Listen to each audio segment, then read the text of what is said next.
and Turn 2 at Busch Stadium. On Friday, May 30th and Monday, July 21st, I'll be at the ballpark where you can join me for a unique experience on the infield. We will start with a fielding demonstration, and then we'll turn 2 double plays together. Every participant will also receive an autographed baseball and a voucher for 2 tickets to a Cardinals home game. A Cardinals team photographer will capture the action for every double play. For more information, visit cardinals.com/Ozzie, and I'll see you at the ballpark. NAMI St. Louis wants you to know that you are not alone. NAMI, National Alliance on Mental Illness, St. Louis, provides no-cost, peer-led mental health education, advocacy, and support to all who have mental health needs and for their families, caregivers, and the community. To learn more about how to get involved, please visit NAMISTL.org or call the office at 314-962-4670. That's 314-962-4670. Hark, there be a barge of overseas appliances, overpriced tariff-laden goods. Unload quick! We don't have any other choice but to pay the high prices. Sure we do. Well, if my eyes don't deceive me, it be Paul Rican from Dick Van Dyke Appliance World. What speak ye about saving money? At Dick Van Dyke Appliance World, you don't need to worry about overpriced tariff goods. We are stocked with pre-tariff inventory. You don't need me overpriced appliances from overseas? Nope, we're good. We even have Speed Queen in stock made right here in the good old Midwest. You want none of it? We have 2 warehouses full of pre-tariff inventory and a service department to repair your existing appliance if you want to save even more money instead of buying new. Well, I'll be. Can I interest ye in me lobster bisque? Well, it is 9 a.m. You got to try me lobster bisque. Okay, all right, I'll get some to go. Take credit card? With a 5% service charge and sign here for a minimum 30% tip. Wow. When you buy from us, you get the whole store. Well, I tell you what, though, A&R has been such an amazing, impactful company. Your grandfather, your dad, you've all gone through stuff. And your secret is what, John? Well, I mean, you have to trust that you're doing the right thing, first of all. And you got to surround yourself with good people. And I think over the years, we've had some really good people that have been part of A&R. And, you know, we owe a lot of our success, if not all of it, to those people. Neil, you could say A&R has built a great part of Champaign-Urbana. It's about people. Can you explain the culture, why people would want to work at A&R? We've had several families where we've gone even 3 generations. And these guys are long-term employees. They want to stay with us. And it's rewarding to know that they want to be with us. We have their backs. They have our backs. And that's a unique perspective, I think, from anybody this day and age. I'm positive because you're such a solid company. A&R Mechanical, a thriving leader 100 years later. You're listening to St. Louis Cardinals baseball on WSJK Tuscola, Champaign-Urbana, ESPN 93.5. Brought to you by Max Twin City Recycling.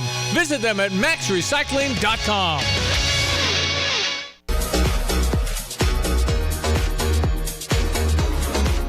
Cardinals get the win today, 5-0 the final score. Welcome back in. This is the Mercy Cardinals post-game show here across the Cardinals radio network. So Masyn Winn, he has appeared in 7 games as the 2-hitter. He is hitting .360 in those games with an OPS just under 1,200. Today, he puts together a solid game, 2 for 4, 2 doubles, and 2 RBIs. Just a little while ago, he spoke with Mike Claiborne for today's Star of the Game interview. Our player of the game this afternoon, Masyn Winn, 2 big doubles tonight, and it just seems like that 2 spot, it really fits you well. Yeah, I mean, I like it. You know, I'm obviously very comfortable there.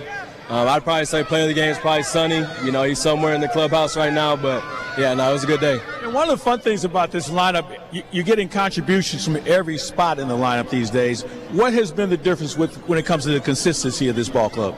I think just passing the baton. You know, none of us are trying to do too much. You know, obviously we got a power hitter in Willie. We got Nato, but you know, the rest of us, we're just out there trying to get on base, do a job. Obviously, Vic getting on first base, you just got to put something in the outfield grass, and there's a good chance he's going to score. And one of the fun things about this ball club, you guys don't beat yourselves defensively. It seems like that's been a constant pattern, especially we saw some good catches in the field today.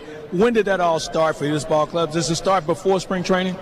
I mean, yeah, for sure with the work we put in the offseason, but, you know, spring training, big emphasis on just making the plays, taking care of the ball, and, you know, obviously we got a great defense. Obviously, John Jay's been working with them. and then Stubby in the infield. I mean, we feel comfortable out there. How about the pitching recently? 2 games back-to-back where your starter goes 7 innings. Yeah, I mean, that's incredible. Sonny went out there today, did a job. It looked like he probably could have gone 9 if he wanted to, but, we didn't need that out of him. And, he went out there and did work today. Nice work. Enjoy the off day. Appreciate it. All right, Mason Wynn is our player of the game. Claves, Mason, thank you so much. A good day for him as the Cardinals have a good day overall. 5-0. They knock off the Pittsburgh Pirates. The postgame comments of Cardinals manager Oliver Marmol. That's next on the Mercy Cardinals postgame show here on the Cardinals Radio Network, powered by Graybar. Molina, Pujols, Wainwright. Cardinals players who came through in the biggest moments.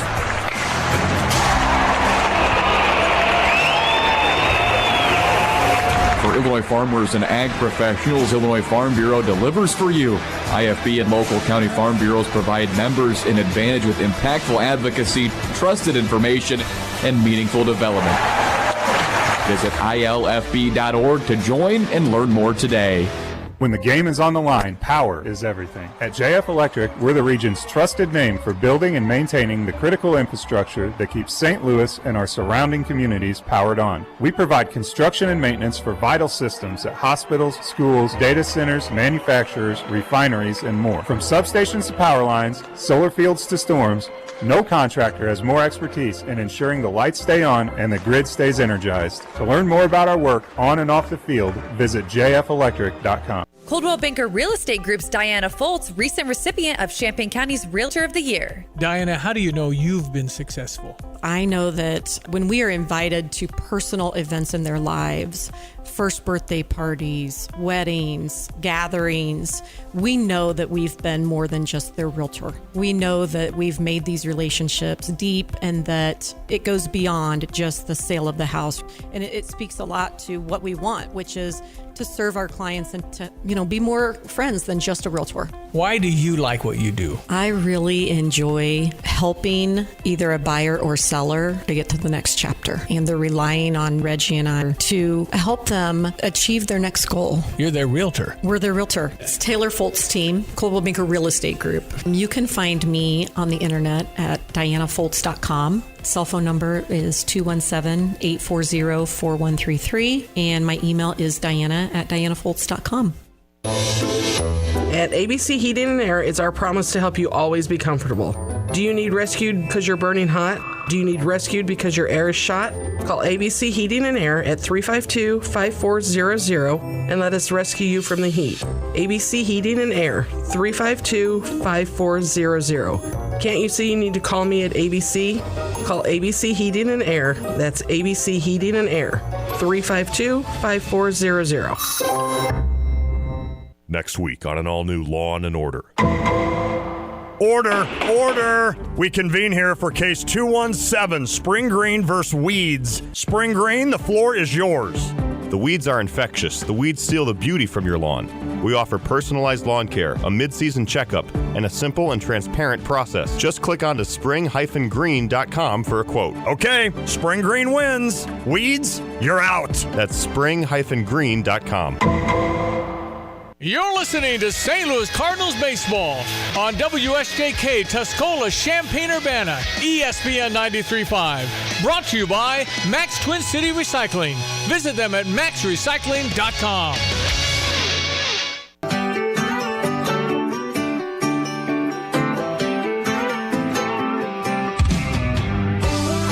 Cardinals get the 5-0 win today as they knock off the Pittsburgh Pirates. They sweep the 3-game series. This is the Mercy Cardinals postgame show across the Cardinals Radio Network. Let's go ahead and take a look at scores from around the NL Central. It did go final. The Brewers end up losing today as they fall to the Astros by a 9-1 score. And now the Cardinals and the Brewers have the exact same record at 19-19.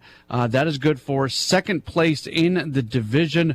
Cubs are in action. They're matched up against the Giants. Giants have a 3-1 lead in the top of the 6th inning, so Cardinals fans are Giants fans today. And then later on this evening, the Reds and Braves in Atlanta. Hunter Green is going to be pitching for Cincinnati, 4-2, a 2.53 ERA. Across the Cardinals minor league system today, AAA Memphis, they were in action as they matched up against Charlotte, and Charlotte comes away with a 10-inning walk-off 12-11 victory. Memphis scored 2 runs in the top of the 10th before Charlotte scored 3 runs in the bottom of the 10th inning. As the Redbirds end up losing this game, drops the record to 19-14. Everything else across the organization is going to be taking place later on this evening, and we can give you some more details about that coming up in just a moment or so as my computer tries to freeze out of the minor league scoreboard. So we'll pass along that information coming up after we hear from Cardinals manager Oliver Marmol. He opened up his post-game comments talking about the performance of starting pitcher Sonny Gray. Incredible outing. Had everything working for him, landed all pitches, got ahead of guys. Got 5 outs on first pitch, which allowed him to go deeper into that game, but was in complete control the entire time. That was fun to watch, man. You go into that game with the ability to sweep it. You got your guy on the mound, and he does exactly what you want him to do. So that was a fun one. Once we've talked about Victor, the ability to score from first on a single, but also want to double in front of the left fielder, kind of disruption. That's wild. I mean, not many can do that, but his speed is fun to watch. Yeah, I didn't think he was going to score on that one, but good send by Pop, and incredible speed by Vic. But yeah, he continues to show why he belongs here, offensively, defensively, and on the bases. That was good. You're saying now when he gets on first base, he's in scoring position? He basically is. Yeah, man, and he's just picking his spots really well of when to steal. So his speed is one thing, but he's doing a really nice job of understanding when to and when not to. So that's also a plus. As you've gotten to know Sonny over the last year and a half, what are some things you see early on as to how good this feeling is? It's not so much early on because he can flip it in mid-game and get on a roll as well, but he's really good about communicating how he's feeling. He's very honest, and you can have that type of dialogue in the middle of a game. When he's rolling like that, you stay the hell out of his way and just let him do his thing. But it's more, he's able to kind of have that back and forth and let you know he's pretty honest about it. You talked earlier about like the feedback for defense. Yeah. With Sonny, like what's that like? Do you already have like a plan? Final out for this start? No, I will say Dusty and his group do a really nice job of that, and the process is the same for everybody as far as some guys next day, some guys 2 days after, but they go through the entire game and catch or sit on it. It's a good process where our young guys and even Sonnies of the world are able to get some really good info out of it, what went well, what didn't, what they would have done differently, and why. So that feedback loop on all areas. We talked about the defense this morning and the base running, but on the pitching side, it's pretty impressive as well. High 5-game win streak for you guys, playing some of your best baseball so far this season. What's good for you guys? What differences do you see? Or to your point that you made all season, is it the consistency that's paying off in the win column? I think the consistency is paying off. I think we've played the same style of baseball. Our rotation's done a really nice job. Our bullpen, some of the pieces that we've added, it's allowed for a little bit more success there as well. But we also talked about just identity, right? Like we have to be the best at getting better every day, and we have to be better in May than we were in April, and then we have to be better in June. Like if we're looking at the season and making sure that our young guys are developing and headed in the right direction, like we have to hold all of ourselves accountable to that standard. And I feel really good about the process that's in place, but also just overall effort and attention to detail that's going into every day. So the style of play has been what we wanted all the way through, and now we're having a little bit more consistency with it. That's Cardinals manager Oliver Marmol speaking with the media not that long ago. Cardinals get the win over the Pirates 5-0. Sonny Gray was fantastic. We'll hear from him in a moment. Oh, that minor league scoreboard that I promised you. In addition to Memphis losing in 10 innings at Charlotte 12-11. AA Springfield, they play at Arkansas tonight.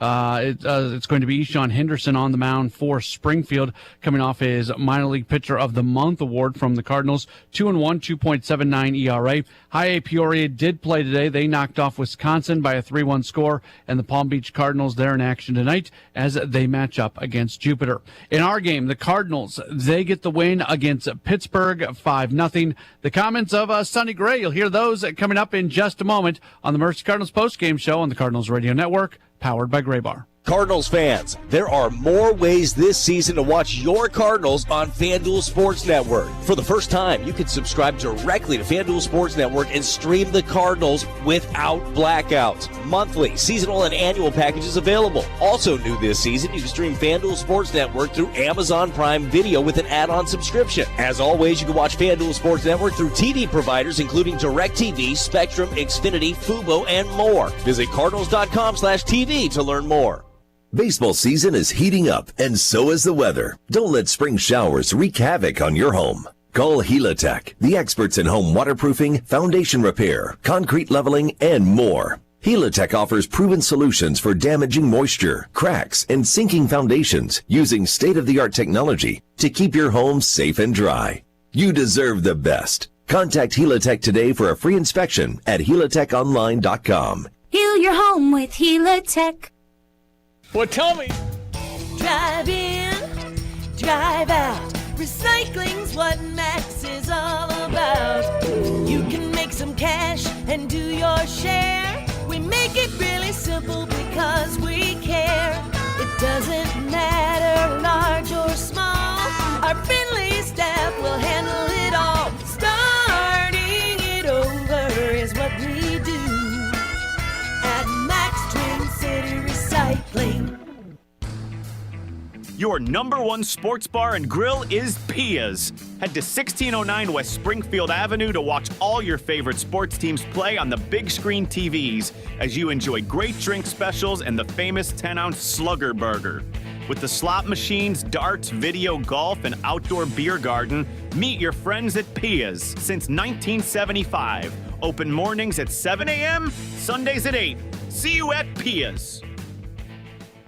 You're listening to St. Louis Cardinals baseball on WSJK Tuscola, Champaign-Urbana, ESPN 93.5. Brought to you by Max Twin City Recycling. Visit them at maxrecycling.com. Every first car and every unexpected breakdown, CarShield has had your back. Join the celebration. Visit carshield.com and keep rolling with us for the next 20 years. Coverage varies by plans. View contracts and exclusions at carshield.com. Looking for an event space that will leave your guests talking? Cardinals Special Events offers all sorts of unique venue options in the St. Louis Cardinals' iconic Busch Stadium, as well as in Cardinals Nation inside Ballpark Village. From corporate celebrations to personal milestones and everything in between, Cardinals Special Events can help your group make memories that will last a lifetime. Visit cardinals.com/events to learn more.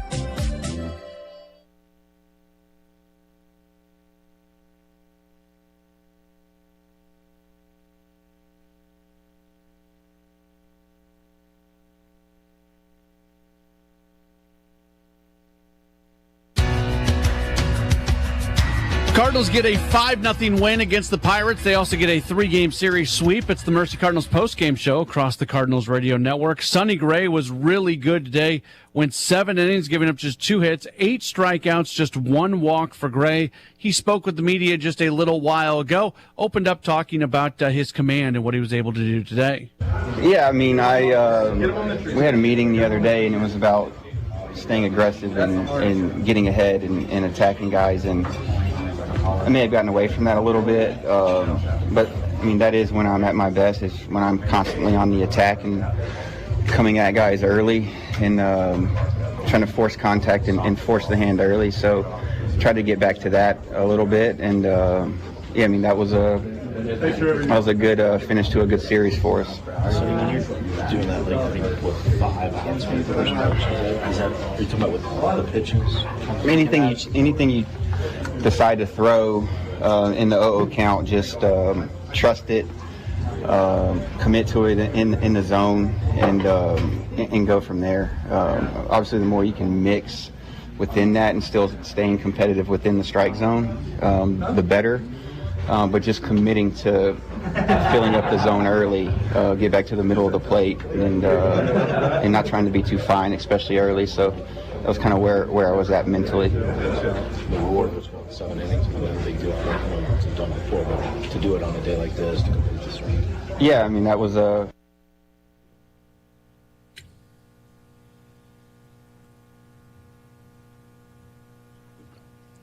That was Sonny Gray speaking to the media just a little while ago as the Cardinals get the win over the Pirates by a 5-0 score. Again, Gray goes to 7 innings, giving up just 2 hits, 8 strikeouts, and 1 walk for him today.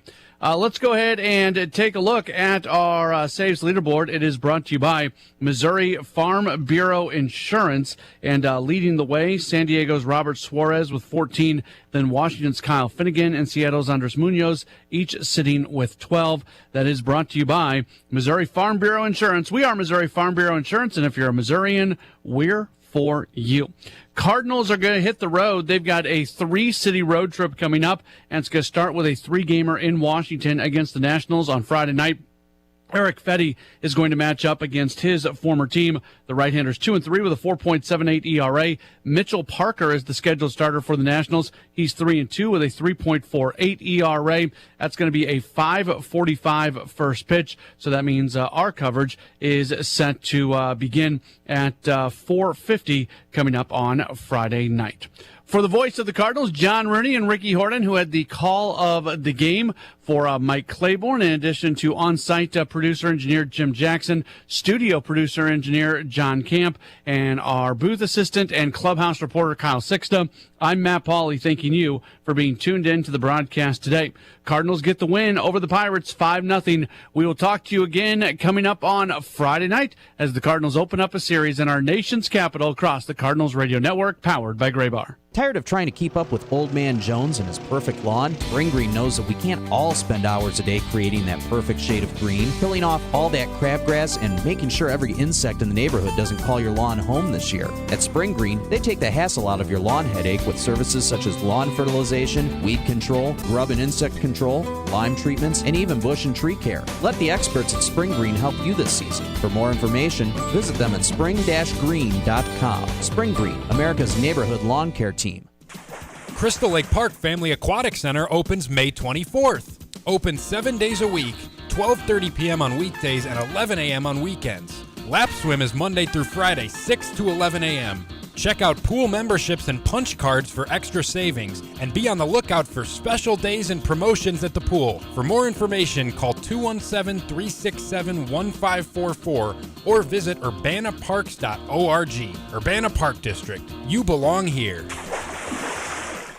Hello again, everyone. Let's check weather. Free Central Illinois, Champaign and vicinity. Combination of a little piece of energy coming out of the plains. Backdoor cool front in from the Great Lakes region, and with an increasing northeast wind. After a mild day today, a couple of spotty showers, iffy at best. Cool off slated for the day tomorrow and in through Friday. Bigger warm up for the weekend. Another one of these cutoff circulations may migrate into the Ohio Valley with a rain threat in a couple of spots early next week. 77 today with morning sunshine, increasing clouds in the afternoon. Slim chance for a shower late. That wind will come around northeast for late this afternoon, early on tonight, and hold with a low down to 51. Slim chance for a few sprinkles of rain early and late. Partly sunny, breezy, cooler for the day tomorrow at 67, down to the low 40s tomorrow night. Friday, sunshine, a northeast wind at 68 with a warm up for the weekend at 75 on Saturday, flirting with 80 on Sunday. 70s for highs Monday and Tuesday. Couple of showers around in spots, especially Monday night into Tuesday. Then back into warmer, drier weather the middle part of next week with high temperatures in the lower 80s. For Stevie J Broadcasting, I'm meteorologist Greg Solgay.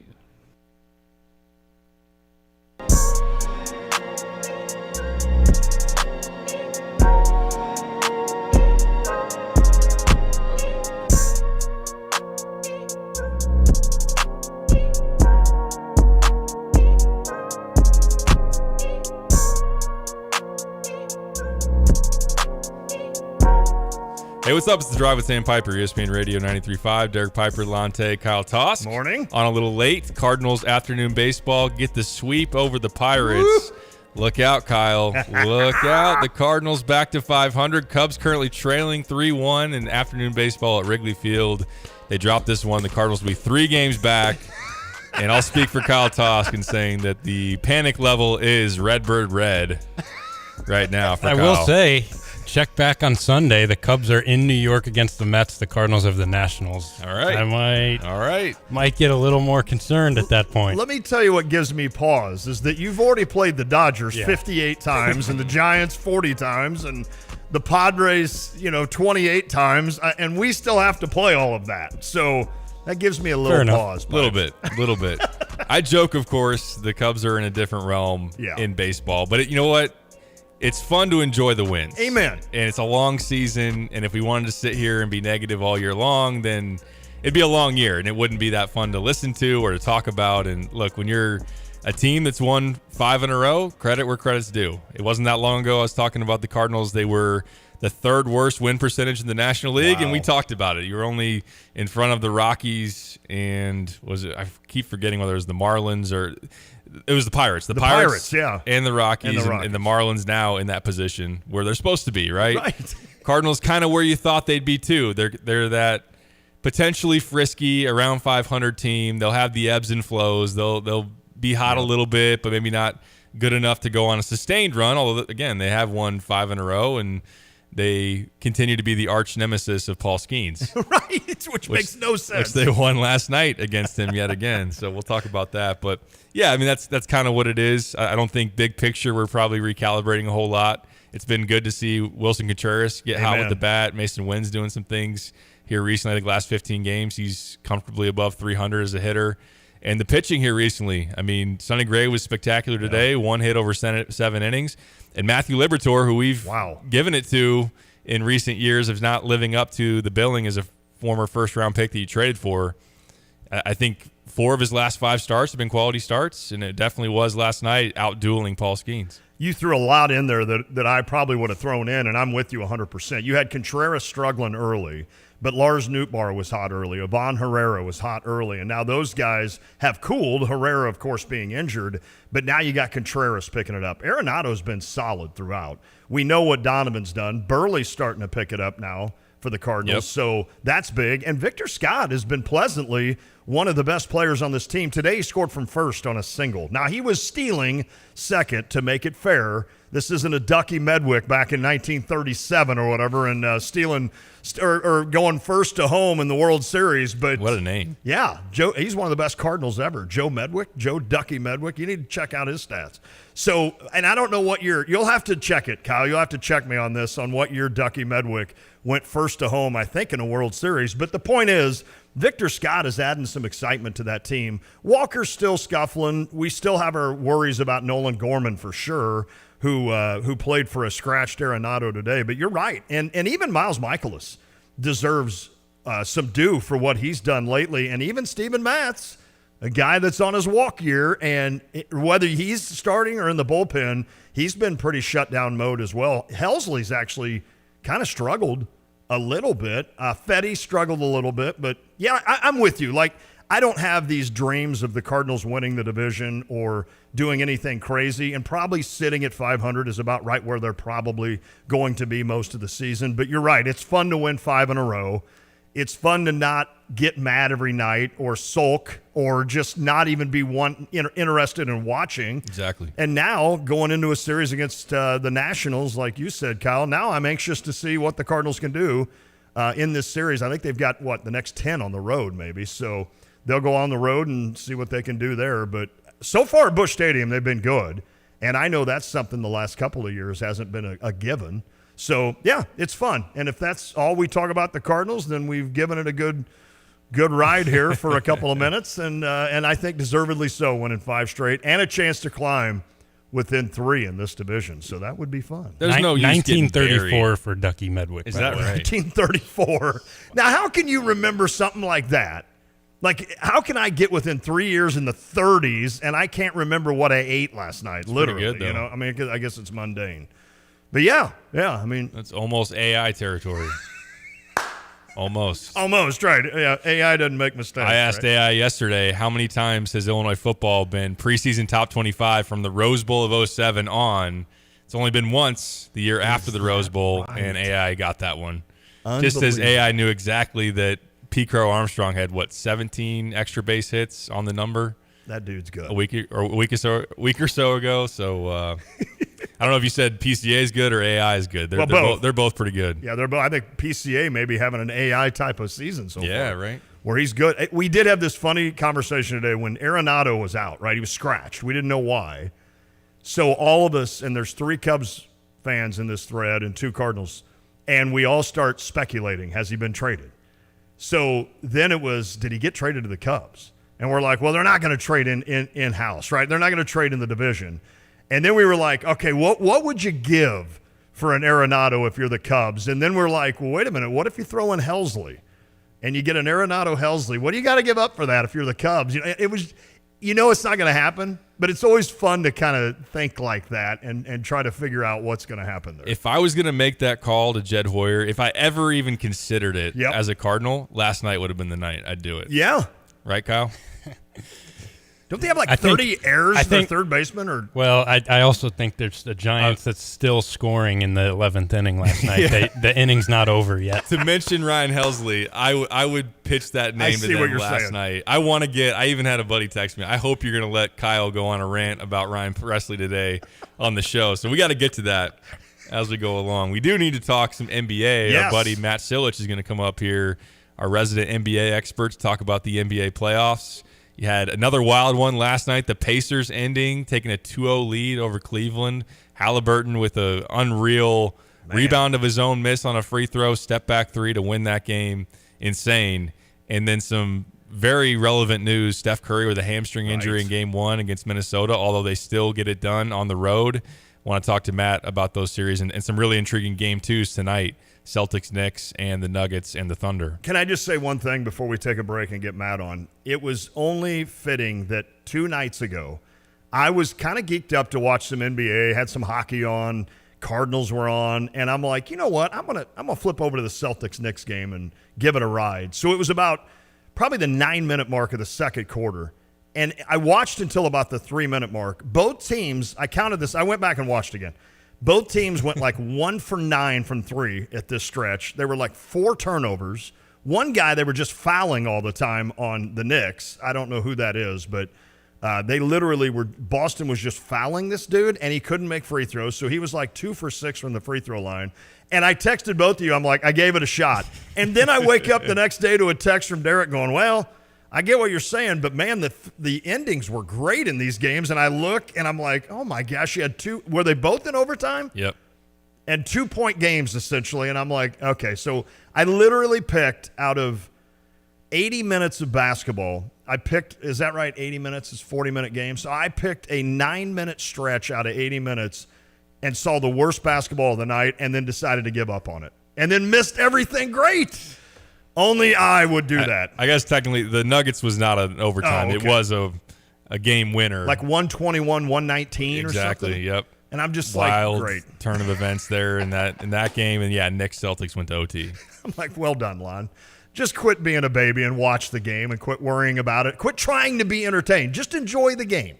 And I think that's what it was. It's like I want to be entertained if I'm going to give it a risk. Like if I'm going to give this a shot, you got to entertain me. And then I'm like, this looks like a SIUE versus SIUC basketball game, 3rd game of the year, and I'm just like, this isn't fun for me to watch. Well, if you're the jinx on that, I would expect that, I know you probably weren't, watching the Warriors-Wolves last night because that game was ugly. Was it bad? The Wolves scored less than 30 points in the first half. Oh. We had that in a quarter a couple of times. It was brutal. But we'll talk about the good and the ugly with Matt Silich here coming up next to break down the NBA postseason, which has gotten really, really interesting. We'll talk more baseball as we go along. If you want to weigh in, you can. 217-359-2255, Max Twin City Recycling text line. We'll be back. This is The Drive. Attention drivers. When it comes to your car, trust matters. That's why savvy drivers choose PDR Automotive for top-notch service and unbeatable quality. From routine maintenance to complex repairs, their team of expert technicians has the skill and experience to keep your vehicle running smoothly. At PDR Automotive, customer satisfaction is their priority, and they won't rest until your car is back on the road performing at its best. Visit PDR Automotive in Urbana today, family-owned and operated for more than 50 years. They're what's best for your truck or car. They are PDR.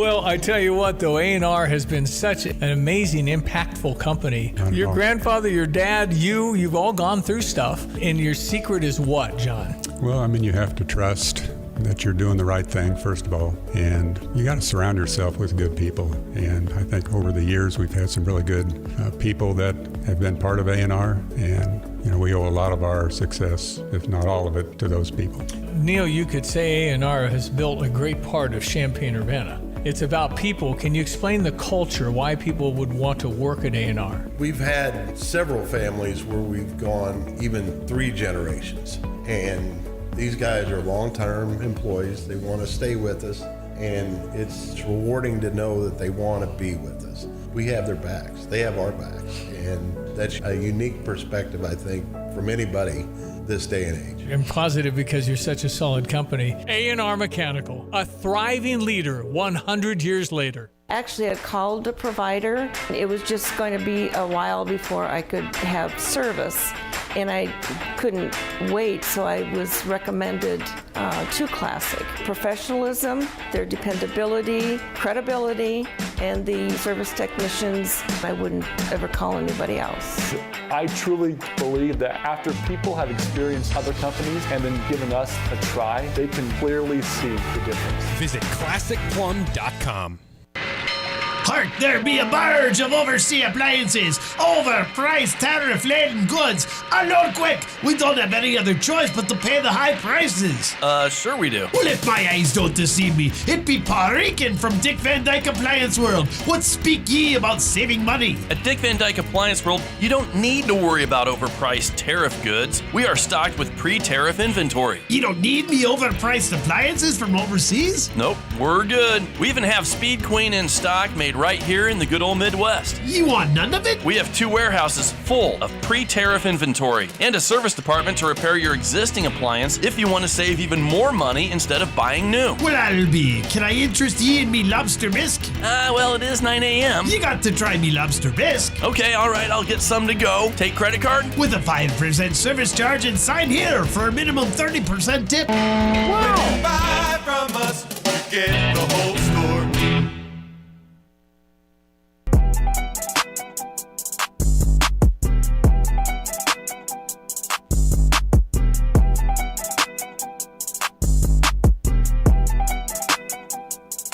Back on the drive with Sam Piper, ESPN Radio 93.5. Let's talk some NBA postseason with our guy, Matt Silich, joining us now on the Tapman's Towing phone line. Matt's been traveling around the world because apparently Brad Underwood's making it cool. Is that what's happening here, Matt? You going overseas to find the next best and brightest NBA talent? Is that what you're looking for? Listen, all I'm saying is just look at the name, Matt Silich. Not a coincidence. Silich. Hadn't even thought of that. It's just keep that in mind, right? Croatian heritage. It's something to think about. I think, Brad and I have been chatting.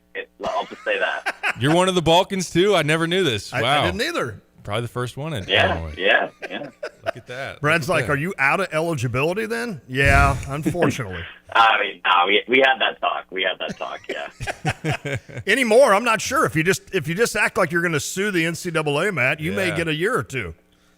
In theory, I can just apply for a waiver or something, and no one knows what it means. But then I just end up back in the college basketball, space for another year. So that's kind of exciting. Getting $1 million in the portal, love it. Ooh. Well, Matt, let's start with a Balkan flair here because that's obviously relevant in Champaign. Nikola Jokic, man, what a sensational, really legendary performance there, Game 1 against the Thunder, and a shocking result. There have been a lot of late game dramas here recently, which have been great for the viewers sitting and watching these games in crunch time, but wanted to start with that one. Jokic going for 42, 20 rebounds, 6 assists. Kyle and I talked yesterday and tried to broach, where's his current standing in the all-time conversation and where that thing can move. So kind of open-ended, just the appreciation of Jokic and what he's doing, and where do you stand on kind of right now? Could you pinpoint a range of where he is all-time? I know he's still got his career still ahead of him and maybe another title, hopefully, if you're a Denver fan, for sure. Yeah, man. I mean, in terms of the all-time kind of, endings, I guess, for players, he's got to be approaching the top 10 ever, right? In terms of just a resume. I think the back end of that of that top 10 list is you're looking at like your Magics, your Tim Duncans, your Kobe's. I just pulled it up really quickly. There's only 1, 2, 3, 4, 5 guys who have ever won 4 MVP awards, and I think Gilgeous-Alexander may ultimately end up winning this year. If you ask me, I think Jokic should be going for his 5th MVP award this year. I feel like he's only going to be a 3, and he maybe will get his 4th.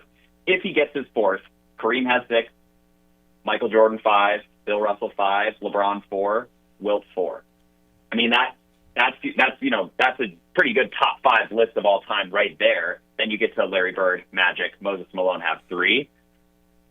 I think he's approaching that level. Now, does he have the long track record of championship winning that a lot of those guys did? No, right? So I think people will be hesitant to say, like, well, he's in an era where he's not winning it, not winning the title more than once so far. But I think you just look at the individual accolades. Look at the way he dominates. He doesn't dip in the playoffs. He's just as impressive. He puts up the same insane numbers. He's not infallible. He's not a perfect player. He's probably as close as we have in the game right now. So yeah, I think he's right there on the fringe of that top 10 conversation. He's on pace to end up in the top 10. We'll see if he actually gets there. Matt, as far as the impact of that first game result of Denver stealing it in OKC, do you think this is – it's obviously not panic time, and OKC was tremendous throughout the regular season, the 1 seed in the West for a reason.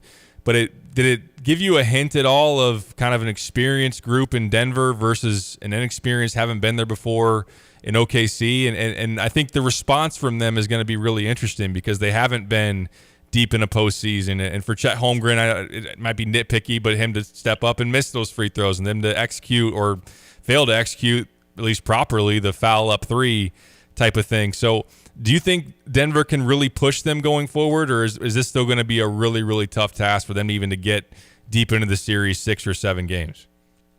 Listen, I'm not sure how I see it playing out. What I will say is this: I think you're looking at Cleveland and OKC in a very similar light right now. Like, these are 2 teams that both just choked away game 1. Cleveland just, choked away game 2 as well, which certainly doesn't help. But just the way that the game's played out, it very much is like what you said. A team with maybe a little bit more cohesion, a little bit more of a balanced roster on the Indiana side than what Cleveland has, and on the Denver side, just I think clutch playoff performers late in the game. Even Aaron Gordon getting the game-winning 3 there. I feel like if you were hesitant a little bit about OKC's playoff experience going into the postseason, we haven't really seen anything so far that would dissuade you from that perspective, right? They haven't shown. I think the first round matchup was basically a joke series. Memphis is just not ready. They didn't want to be there, etc. But one game against Denver, they looked good for a while, and then not so much. And Gilgeous-Alexander has not been that great. He's not been nearly as efficient as he was during the regular season. I think his field goal percentage is down towards 40, like kind of a typical high volume shooting guard, where what he was this year, and the reason he may ultimately win the MVP award, is because he was about the most efficient possible version of that guard. He was up, toward 50% from the field, which is just crazy for a guy who takes as many jumpers as he does and controls the offense in the way that he does. So, yeah, I feel like if you're feeling like that playoff experience was maybe a reason to pick against OKC entering the season, or a reason to pick against Cleveland, I don't see anything so far that makes you think otherwise. That being said, OKC was historically dominant. All of the projection systems, all of the metrics still have them as not just a title favorite, but a fairly overwhelming title favorite, right? I think ESPN's projection system has them at 35 or 40% to win the title still, even down 1-0. So I don't really see any reason to panic. But let's see how, I would say, after Game 3, right? Game 2, a lot of times there's a rubber band effect in series where the road team sort of feels like, okay, well, we stole Game 1. Now we can take it easy. I mean, Indiana kind of did that for a while and got down big and then came back and won. But I wouldn't necessarily expect Denver to win Game 2. Game 3, I think, will be a big test. first game on the road of the series, first competitive road game of the series, of the playoffs for this OKC team with the core that they have this year.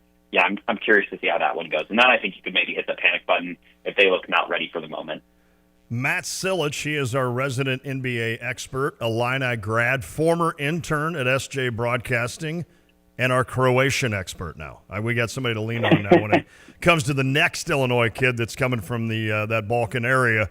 So I would assume there's some series. I know Pipes loves this Golden State Minnesota series, even though Curry out now, and we'll get to that. But for me, it's more of this New York-Boston series, and you know why, Matt. It's because I don't like Boston, and I'd love to see him knocked out, and I had no idea that New York could go in there and take game one of that series. What did you think of the Knicks? I heard somebody the next day on ESPN say, that's just a team of dogs right there, and that's the kind of team that can go into Boston and get a game.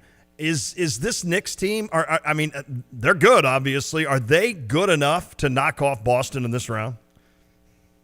I think they're good enough to do it. I would still be picking Boston. I think that just the way that the Knicks stole game one, it really was that they stole it, right? Like, the Celtics were missing open shots, I think, on a consistent basis throughout that game, that during the regular season this year, and even going back to last year's long playoff run and championship, we weren't really seeing that, right? I trust Boston's system. I trust their players. They have tremendous rotation depth from a playoff rotation level. Like, their top 8 guys are maybe the best in the league. I think OKC is right there, but with OKC, you have maybe some playoff experience, and your best player is a guard, which is always a small red flag when it comes time for the playoffs. Boston, you don't have those concerns. You have a big wing, just like many of the championship teams of the last decade or two, in Jason Tatum. You have even a second one with Jaylen Brown. You have Drew Holiday, Al Horford, Porzingis when he's back and fully healthy. They've got enough guys that I think Boston will win this series. Sorry to disappoint you, Lon. That being said, what a performance from the Knicks, and they continue to have these just like almost unbelievable finishes to games. If you watch the Detroit versus New York series, my God, I mean, Brunson down the stretch single-handedly stole a couple of those games. Realistically, watching the series, I almost felt like the balance was tilting towards Detroit, and yet, they always seem to pull it out. That is, the Knicks always seem to pull it out against the Pistons. So that's kind of the way I'm looking at this. It feels like they very much stole one. Again, I think we will probably see that rubber band effect where Boston will win game 2, and the Knicks will sort of go home happy because they got home court advantage back. But I just trust the grit of this. Just as, the Knicks are very gritty, and they are, the Celtics themselves are like no slouch when it comes to playing extremely hard, playing extremely tough defense, one of the best defenses in the league for sure.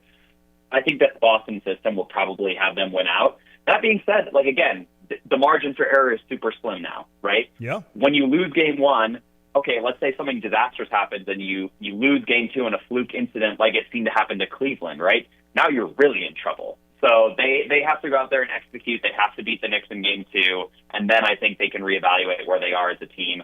I suspect Boston will rebound really strongly just because of the way they are, but we'll see. I mean, they put themselves in a much tougher position than I'd expected.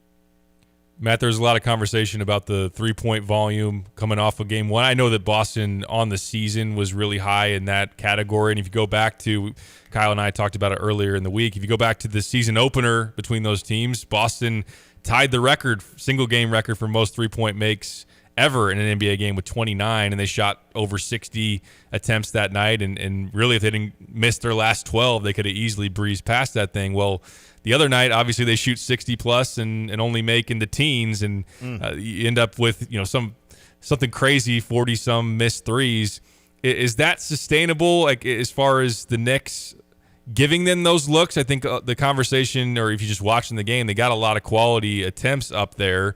Does that present any volatility with Boston in terms of whether the threes go down or not? Obviously, it's the NBA for a reason. Shot makers make shots at the highest of levels there. But what do you make of just the fact that we have multiple reference points of the Celtics putting up 63s against the Knicks? Obviously, on the high end, they just put up 70-plus in the season opener in the first half. And then, obviously, in the other situation, they get beat at home. So what do you make of all of that? Yeah, I'm not one of those people that thinks that 3-pointers are like not a winning strategy when it comes down to like playoff basketball. I think that if I could have my way, I would just take a dunk on every possession, right? But I think where the game is now and how talented some of these shooters are, especially on Boston, I think they've proven over the last couple of years, and even last year in the playoffs, they've proven that this was a winning strategy, right? So I feel like Boston is trustworthy. And yes, I do agree. Like, when you are taking this high proportion of 3-point jumpers, you are introducing more variance into your game. But Boston has proven over the course of multiple seasons now that they are comfortable with that variance and they can succeed sometimes in spite of it and sometimes with help from it, right? Like, yes, that makes you more likely to go cold and maybe blow a big lead like we saw against New York, right? It does make you somewhat more likely to do that versus a team that is relying on maybe higher percentage shots more often. That being said, it has the inverse effect too. If you are down big and struggling and have gone cold, if you hit 5, out of 7 threes, you're right back in the game. So they see it both ways, and I think in Game 1 we certainly saw the bad version of that variance. It's just as likely in Game 2 we're going to see the good version where it allows them to blow a close game out into a tremendously huge lead or come back from an early deficit. They're comfortable with that variance. I think that's the way they've chosen to play. It's their ethos. It's their philosophy. I'm not too worried about them. They were, a top 5 offense in the league this year. They were last year. Like, they clearly have a winning formula. Now, if things continue to be a struggle in terms of shooting, maybe you start to reconsider slightly how you're, creating offense. But for now, losing Game 1, I don't think you give up immediately. I think they've been here before. They've lost games like this before where it just didn't go. And they'll be fine. Matt, moving into the games last night, obviously Halliburton, what he did at the end, which we're going to have to ask you about. The Warriors T-Wolves didn't live up anywhere close in terms of the late game drama, but I think in terms of the storyline and its impact on this series, and both of these teams viewed as very much a contender if they were to get out of this series. Steph Curry leaving the game with a hamstring injury, the T-Wolves not being able to take advantage and really having a very ugly performance offensively, especially in the first half, 31 points at halftime. What do you make of the Curry impact being out and the fact that Minnesota wasn't able to take advantage Game 1 and what that might mean, even if he is going to be out? It's sounding doubtful for Game 2, and beyond that, it's unclear at this point. Yeah, going into the series, I thought it was going to be a really good matchup, probably really close. And I would have put it along the lines of like maybe 50-50, but with what the Warriors have with Curry, Butler, and Draymond, I probably would have even though they're a lower seed, I would have probably leaned toward a pick of the Warriors.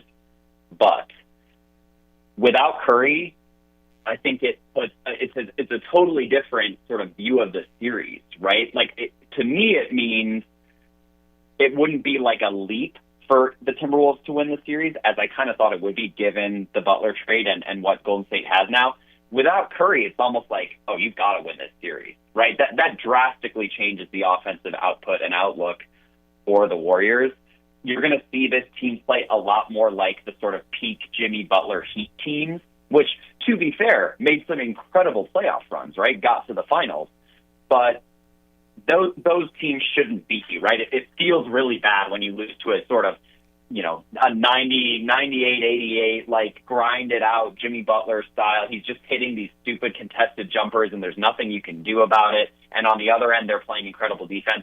I think that's what the Warriors are going to try to do now. I would expect Steve Kerr to say the only way we are going to succeed is by really locking in on the defensive end. And they did it in Game 1. The Timberwolves could not hit a three to save their lives.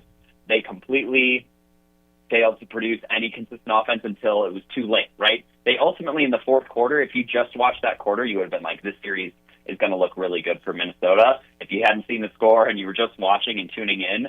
But, listen, there's 3 other quarters in the game, and they've really struggled for the entirety of those. So I would say, in my opinion, the Warriors are probably slight favorites if Curry gets back by, like, Game 3. But if he's out for a full week, 3 more games, Minnesota should feel like they should come back to Minnesota after Games 2 and then 3 and 4 in Golden State. They should feel like they should be coming back 3-1. right? Like, I don't think there's any way you can feel like a team with just Jimmy Butler and Draymond Green has enough firepower to outscore you. So, yeah, I think it's a matter of pride and understanding. Like, you have to take them seriously, but they should be winning this series if Steph Curry is out. We'll see how they do. Matt, I know I'm supposed to ask you next about the Pacers, which they deserve their due here, being up 2-0, even though it's an injured Cavs team, but Halliburton's been great. But I have an off-the-wall question that I want to just kind of get out and ask you. Am I just a hater for being annoyed by watching Brandon Podziemski, or is everybody annoyed watching Brandon Podziemski? You know what? I actually found Pat Spencer more annoying last night because it's like it looked like you could have put Lon out there, and I think it would have been a similar aesthetic, right? He was wearing number 61, hitting Kareem Abdul-Jabbar skyhooks, like running skyhooks over Julius Randle, who's like not even guarding him seriously, and you're like, what is happening here? Like, what? Why is he doing so? Like, Pod's like I get it, but he's also proven himself to be a good player at this point. So it's kind of annoying from like a certain Illini perspective. But I think the more annoying white guy on that team, I think it's like a pretty clear choice. It's Pat Spencer. Like, he's wearing 61 for God's sake. Who's the last guy to wear 61 in the NBA? That is strange. Although that is like for old guys like me, that's how I would win horse, right? Would be the hook shot. That's how dads everywhere have taken down their sons in a game of horse. I'll go Pacers Cavs. I mean, how shocking would it be if the Pacers go on to win this thing up 2-0? Yeah, I would have said I would say shocking because like the seeds and everything. Obviously, Cleveland has been a better team, but then you start to like look at the finer details of this series. The Pacers have been incredible over the last like month or two of the season. They had a really strong finish, and sometimes that's noise. Like, oh, the schedule was easy, and late in the season there's some teams that are tanking. I think they've proven in the playoffs like they had no trouble with the Bucks. They have had minimal trouble winning the first two games against Cleveland. Obviously, they needed some big shots to win those two games.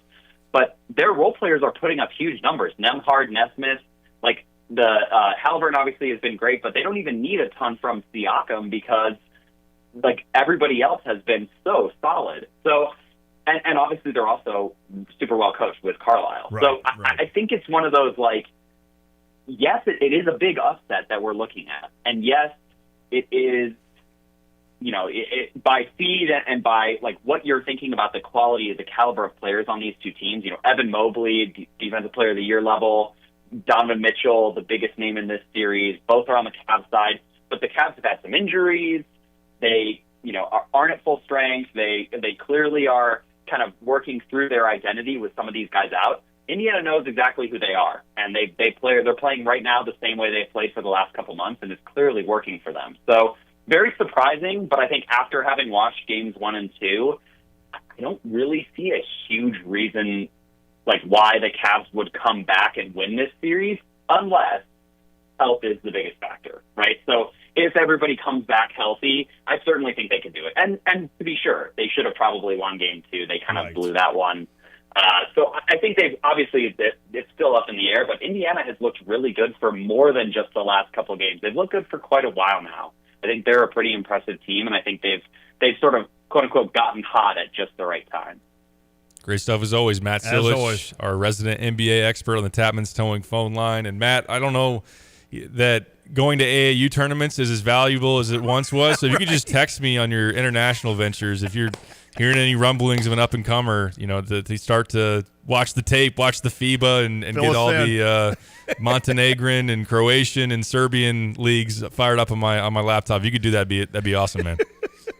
Yeah, I just want you to know that I'm keeping my eye out and my ear to the ground for any and all itches.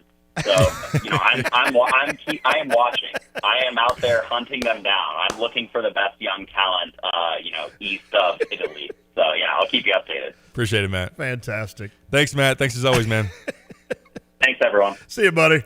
Matt Silich on the Tapman's Towing phone line. Enjoy the conversation with him for sure. He's like a stand-up comedian now. Yeah, no, he's good. Throwing in some liners there. I like that. He doesn't have the vitch, but he's got the itch. Yeah, he's got the itch. Yeah. That's so funny, though, that I hadn't even thought of that until he mentioned that.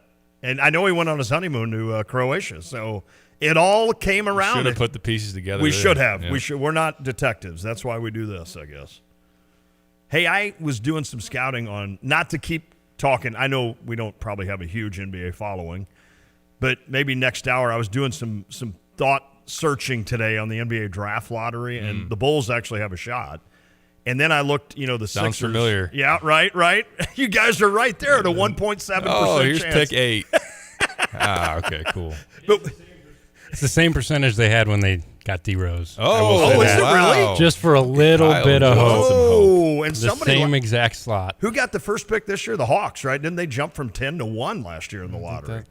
Sounds right. But I've got a funny thought to, of course, how bad the Sixers are going right now. I've got even more to add to that maybe when we come back. We can do that. I also did some research. We talked about most athletic MLB players. Yes. I got a list that I want to run by you. I didn't bring it up yesterday. I wanted to get your thoughts. So we'll do that before we get out of here, too. We'll be back. It is The Drive. You're listening to WSJK ESPN 93.5 Tuscola, Champaign-Urbana, your home for the St. Louis Cardinals.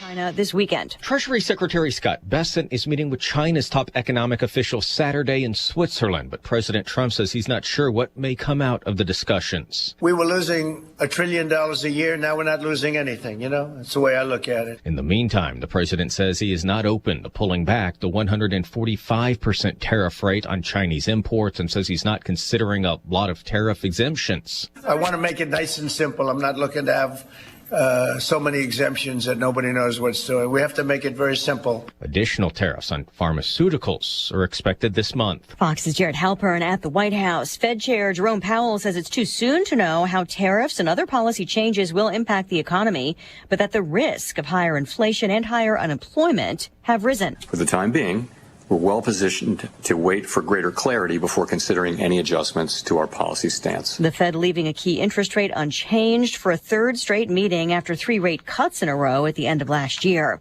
3 former police officers are acquitted on state charges over a man's death after a traffic stop, but they still face prison time. A jury finding former Memphis police officers Tadarius Bean, Demetrius Haley, and Justin Smith not guilty of all charges, including second-degree murder in the fatal 2023 beating of Tyree Nichols. They are awaiting sentencing after being convicted of federal charges. Nichols, a 29-year-old black man fleeing a traffic stop after being pulled from his car, pepper sprayed and tased. 5 officers who are also black seen in video kicking, punching, and striking him with a baton. Defense attorneys argued Nichols resisted arrest, while prosecutors say the officers were directly responsible. Fox's Kristen Goodwin, 2 of the 5 officers agreed to plead guilty on the state counts. America is listening to Fox News. Not everyone who handles your personal information is as careful as you are, which might explain why there's a victim of identity theft every 5 seconds in the United States. Fortunately, there's LifeLock. LifeLock will monitor hundreds of millions of data points a second for threats to your identity. And if your identity's stolen, a U.S.-based restoration specialist will fix it guaranteed or your money back. Save 40% your first year with my name, Clay, as your promo code at LifeLock.com. LifeLock. For the threats you can't control, terms apply. Why choose a Sleep Number smart bed? Can I make my side softer? Can I make my side firmer? Can we sleep cooler? Sleep Number does that. Cools up to 8 times faster and lets you choose your ideal comfort on either side. Your Sleep Number setting. It's the Sleep Number Everything Smart Bed sale. Every smart bed and base are on sale during our Memorial Day event. Up to 50% off, plus free home delivery. Limited time. Exclusively to Sleep Number store near you. Learn more at sleepnumber.com. Government researchers trying to find the cause of autism and other chronic diseases will look at Medicare and Medicaid records, a plan Health Secretary Robert F. Kennedy Jr. says will be consistent with privacy laws. The National Institutes of Health and the Centers for Medicare and Medicaid Services are teaming up to look at autism diagnosis trends. They'll be using medical records on claims data from nearly 150 million Americans. They want to know more about demographics and access to care for children who have been diagnosed with the condition. Secretary Kennedy said in a statement, "We're using this partnership to uncover the root causes of autism." But the new Coalition of Autism Scientists says this isn't the kind of data needed to answer questions about the causes. Instead, they say they need more information about genetics and early infancy factors. Jill Nato, Fox News. 16 states are now suing the Trump administration over funding for electric vehicle chargers. California and 15 others say it's illegal to withhold billions of dollars already awarded to the states. The Transportation Department has suspended the EV charging program pending a new review.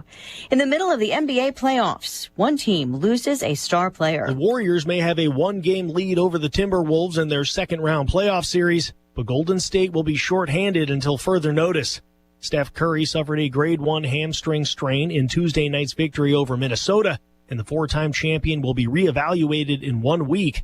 Based on that timeline, Curry will miss at least the next 3 games of the series, with Game 5 scheduled for Wednesday, May 14th. Curry will now miss his first playoff game since the 2018 Western Conference semifinals. Joe Morgan, Fox News. Stocks finished higher. The Dow up 284, holding on to gains despite caution from the Fed chief about economic uncertainty. The S&P up 24, NASDAQ up 48. I'm Lisa Brady, Fox News.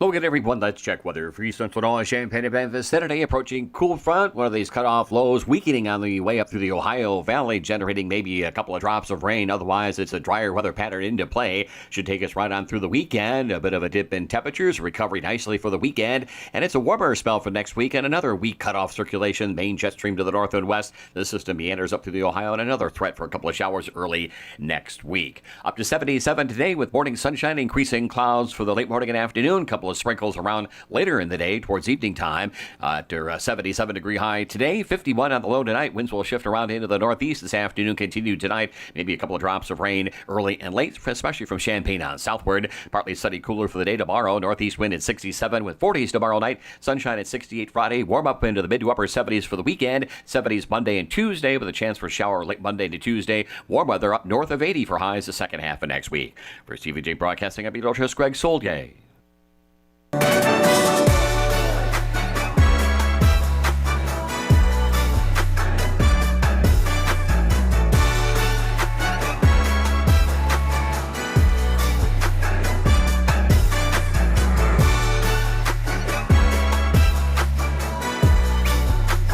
It is The Drive with Sam Piper, ESPN Radio 93.5. Hey, is this thing on? I feel like we lost power during the break. Oh, no, Kyle just turned the TV off because the Cubs game was over. Oh, man. I saw the TV was off. I was like, oh, no, did we lose power or something? Don't want to see the post game? Maybe they'd show the standings. No. Yeah, we don't need to see that. Game's over. 3-1 Giants. Giants win the series in Chicago. Sorry, Kyle. We've got a young man, Daniel Herzog, who went to Champaign Central, so immediately he's an enemy of Piper. It's okay. I mean, I wouldn't say enemy, but okay, but you know, just we got that on the air early. You're right. He could be an enemy down the road. I haven't been in high school for a lot of years now, so it's all good. But he walks in and he's gonna be interning with us and stuff this summer. He's from Champaign Central, now goes to Syracuse, which is a great, maybe number one in the country in terms of broadcasting. And I don't know how their journalism is. I'm not sure, but I know a guy like Mike Tirico, I believe, went to Syracuse, and that's a perfect example of how good that program is. But he walked in, and I said, "Are you a Cubs fan?" He goes, "Yeah." I'm like, "Well, look at that. Kyle's got some company." So we get to rip on both Kyle and Daniel today. Very cool. As the Cardinals sneak within 3. Are you feeling a little bit of a pressure? No. Well, no. we'll see after this weekend. It could get a little interesting. That's true. Okay. Cubs are doing just fine. 22-16. Yeah, they're good. They have lost back-to-back games, but 3 over the Brewers and the Cardinals sitting there at 500. And I would imagine neither one of those are too scary for Kyle right now. That's the thing. There's not really like a team I'm terrified of in this division. Correct. While we're on the subject, though, can we do The Rockies have 6 wins. Yeah, it's bad. So I did my... They're 17 games back. Wow. Are they on Early pace May. now to break the White Sox record that they set just last year? They got to be close. By the way, the White Sox already 12 back. Like I did my bi-weekly dive into the Major League Baseball standings just to have a clue of what I'm talking about, which I normally don't, as you guys know. And I was looking, I'm like, geez, I didn't know the Rockies were that bad. But then again, the other 4 teams in that division are all above 500, right? I mean, the poor Rockies are sitting there going, all right, make fun of us, but you come play in this division. The Cubs are like, we have. Right. and have done really well. Yeah. But if like they're looking at like the Cardinals going, well, you come play the Dodgers and the Padres. Although now, I mean, everybody kind of plays everybody. So it's not as dramatic as it used to be when you play a team 18 times in your division. Right. But still, I do feel kind of bad for the Rocks. A little bit. To Kyle's question, the White Sox last year had a .253 winning percentage. The Rockies, as of right now, have a 176 Holy win smoke. percentage at 6-28. So they are on pace to be even worse than the record-breaking White Sox of last year. Maybe it's a good time for me to get out to Denver. What win pace is that, like 30? Let's get to that. Do they point. still 30 draw? and 130? They still draw decent crowds, don't That's they? a 29 win pace. Wow. Okay. Well, yeah, this might be a good time for me to get out there. There's got to be good seats available. They got to be handing them out. At Coors, right. They're probably just like just come in and buy our beer. Like, we don't even need it. Okay. We don't even need a ticket. You can come in and buy the beer. All right. That's cool. They'd look at me and they'd be like, you look like a good beer drinker. Why don't you come on in? Right. How do you feel about Coors? You Yeah, good with I'm Coors? in. Just give me one. Is sure. it free? No, that would be interesting. That's got to stink, though. And is Chris Bryant the only guy I would know on the Rockies? If he's ever on the field, sure. Like Jerry DePito doesn't still pitch or anything for them. I don't does even he? know who that is. Mike Hampton's not there anymore. Mike Hampton. Denny Nagel. Oh, my. Larry Walker's not playing right field. By the way, he's on the list of the most athletic. Is he really? He made the list because, well, I guess he's not super high, but he was a two-sport. He was a hockey player growing up. Really? So you got to kind of factor in some of the two-sport guys. I tell you, hockey would be a good thing to do for your child because you talk about hand-eye coordination and learning to move on skates. How easy would it be then to move with just your regular feet? True. I would think that would help you. Plus, it's going to build strength in your legs, I would assume. So there you go. If somebody's out there hoping you have an aspiring athlete, get them into hockey early. I'm sure plenty of rinks around the area. There's only 2, I think. Would love to have you come and participate. It's just Danville and Champaign, I think. Yeah. Rinks, so. If my wife is listening, she's probably nodding. She comes from her brother, dad played hockey growing up. See, I was not a hockey guy. I wondered why Haley was such a big Blues fan. Nothing against not that Haley wouldn't be a Blues fan for some reason. I mean, she didn't need to have a reason. But so she's got a little bit of a hockey background. Oh, yeah. Yep. That's all. I didn't Her know brother that. played a lot growing up in high school and whatnot. Played for the Chiefs as a club Champaign team. Chiefs. And but I wonder how that goes. Number one, I think as a dad, you always want to be able to get your. Not that I'm like pushing my son. Right. His love for baseball is very genuine. But I like to teach him something that I can actually teach him. Exactly. Like if he's going to be out there learning to play hockey, and I'm like hugging the rail, like going around the rink. It's not a good look as a dad, right? I think you got to get a little more shoulder into him, and you fall. Yeah, it's man, like, oh see. boy. So Lucas did that. We got Lucas in hockey at like 3, and he got to the point where he was 5, and he sucked. Like he was terrible at hockey. And so they asked him one day, they're like, well, look, we're going to get a travel team going for the Chiefs, now that they're old enough, and we want to invite Lucas to be on the team. Well, essentially what it was, they needed one more guy. And we get in the, because the practice is like 5 a.m. Sorry to rag on you, Lucas, but it's true. He would tell you it's true. So we get in the car to drive home, and I'm like, wow, that was kind of a neat deal that they're inviting you to the travel team, and he looks at me with these big blue eyes, and he's like, Dad, I don't want to be on that team. And I'm like, well, I think that's a good decision. You just saved me $3,000. Yeah, right? Poor Lucas just never took to it. I mean, it's not easy to go skate. No doubt. I could never do it. My brother could skate, and I'm like you. I'm hugging the I'm rail. not great. And if I got going in one direct, like if I got going, the only thing that was going to stop me was either another person that I was accidentally going to hurt, or the rail or the glass, and I would go pounding into the glass. I'm like, well, I'm stopped. So yeah, I'm with you on that. Well, I'm anxious to get to this list. Yeah, let's do it. This was spearheaded because we mentioned Aaron Judge being what, 6'7"? I think he was like 6'8", 6'8". 280. Gee, money. That's ridiculous. Kyle, do you still want to put PCA on the list? The problem is if we're doing by position, there's a lot of center fielders that would qualify. It was hard for me to find. I tried my best to get someone from as many positions as I could. There's a lot of outfielders. I bet. And that makes sense. Some of the, I think Kyle can give us a good amount of like the current guys that should be in the mix for sure. Oh, this is all time. I went some old school names. Okay. Awesome. And especially want Lon's feedback on this. Are there some third basemen? I would think third base is a pretty athletic. I don't even think I have a third baseman on here. But I'm sitting here thinking to myself, like some athletic third baseman out there. But I would think that'd be a position. Of course, shortstop would have to be athletic as well. But I could see outfielder for sure. Outfield, you get a lot of speed. Second baseman, you had guys like me.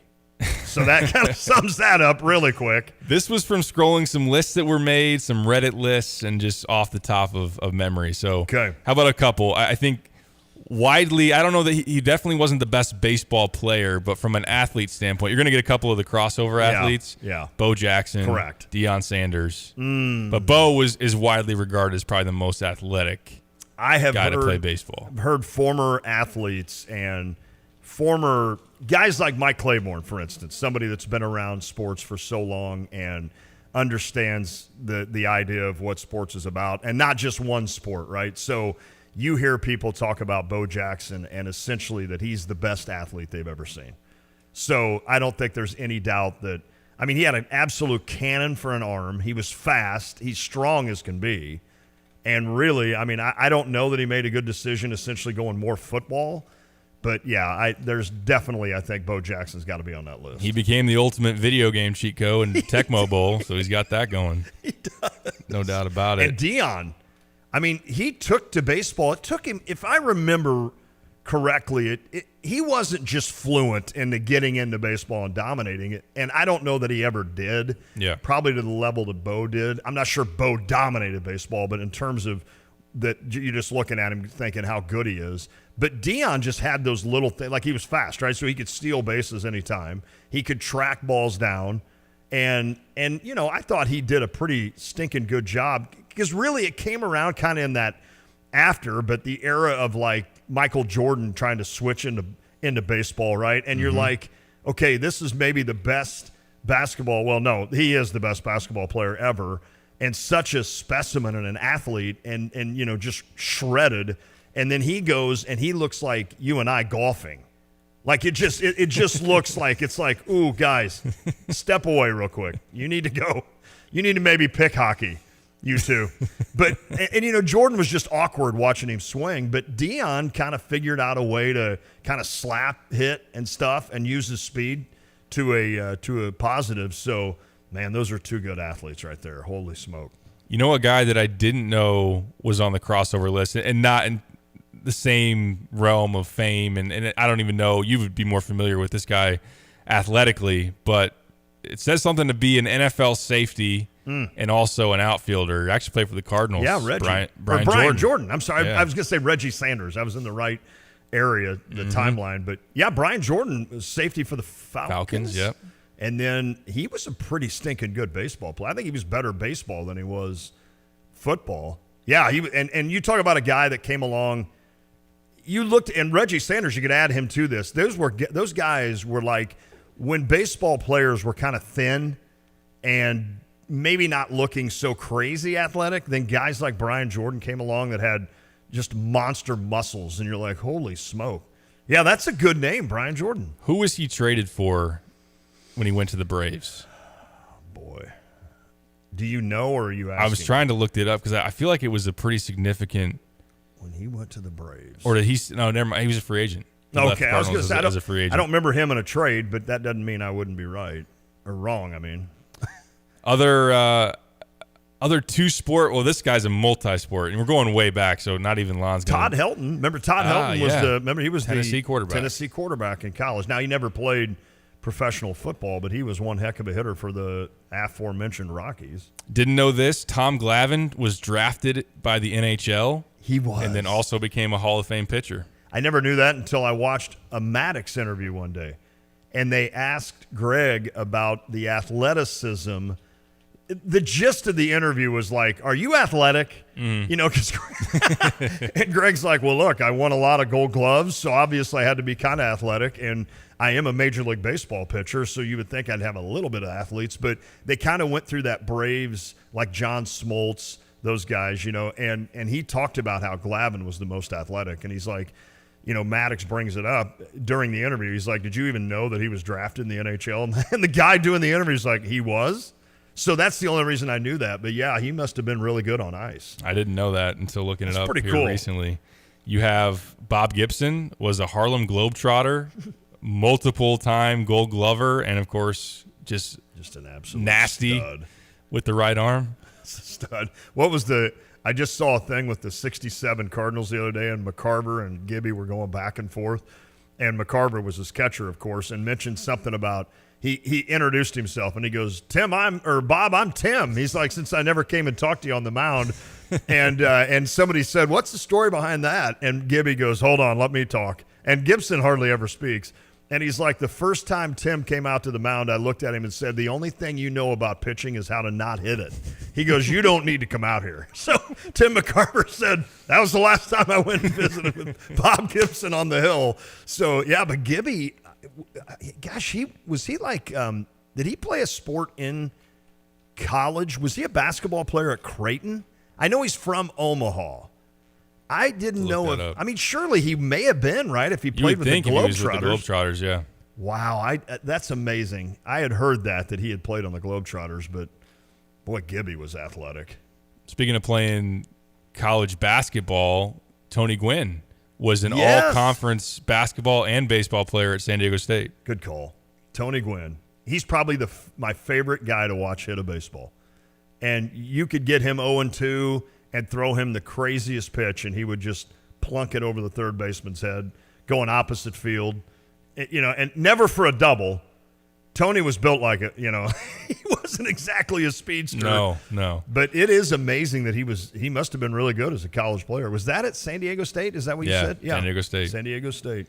I didn't know Dave Winfield was a name that came up pretty frequently on these most athletic baseball players, that he was drafted by the NBA and then also had a really successful MLB career. Again, another guy that just screams athlete. When you saw Dave Winfield, it's like, yeah, Lindy said John Elway was drafted in baseball, and Jameis Winston was on the Florida State baseball team. I did not know that.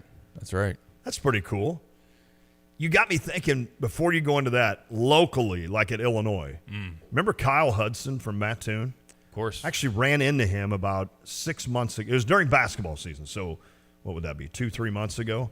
Mom and I were down in Mattoon for a game, and we had gone to eat early, and I ran into Kyle Hudson and talked to him for just a little bit, but he played baseball, football, and track at Illinois. And I think, he finally just focused more.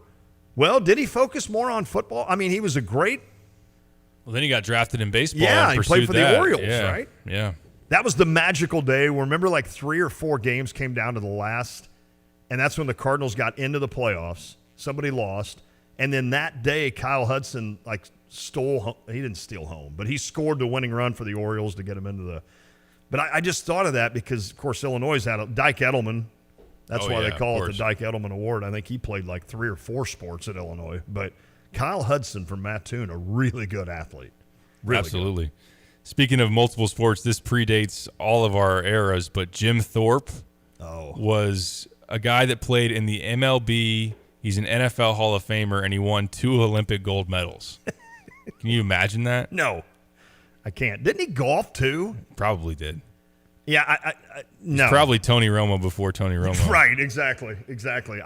I was thinking, maybe I'm thinking of somebody different that golfed actually on the tour.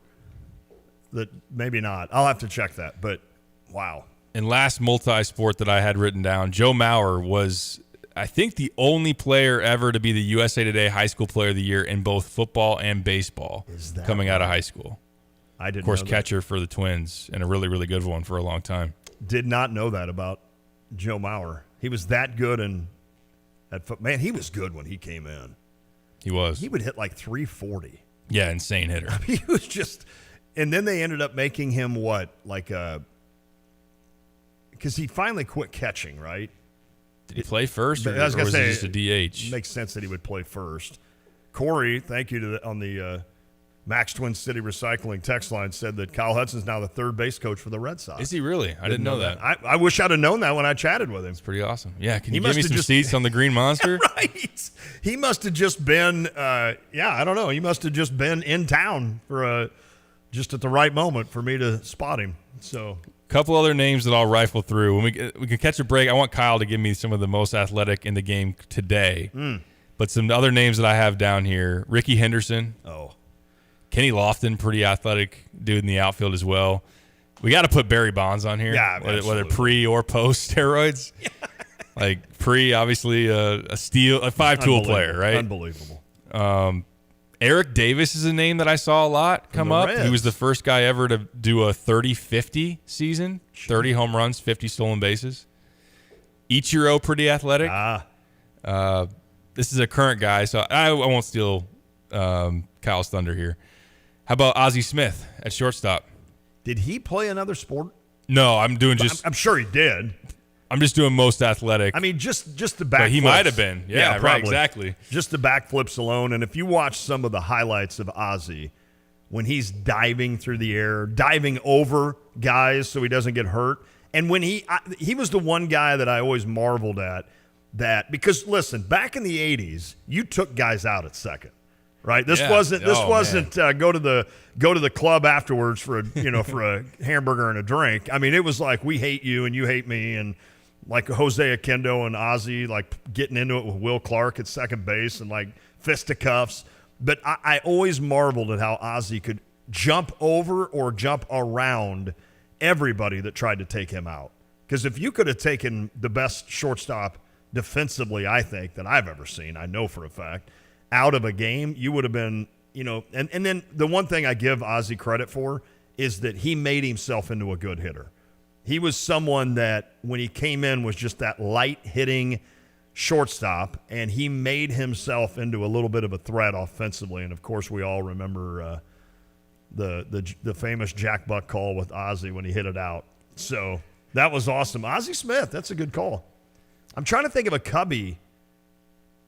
I mean, I always say Shawan. Sean Dunston was, you know who was really athletic for the Cubs? Andre Dawson was really athletic.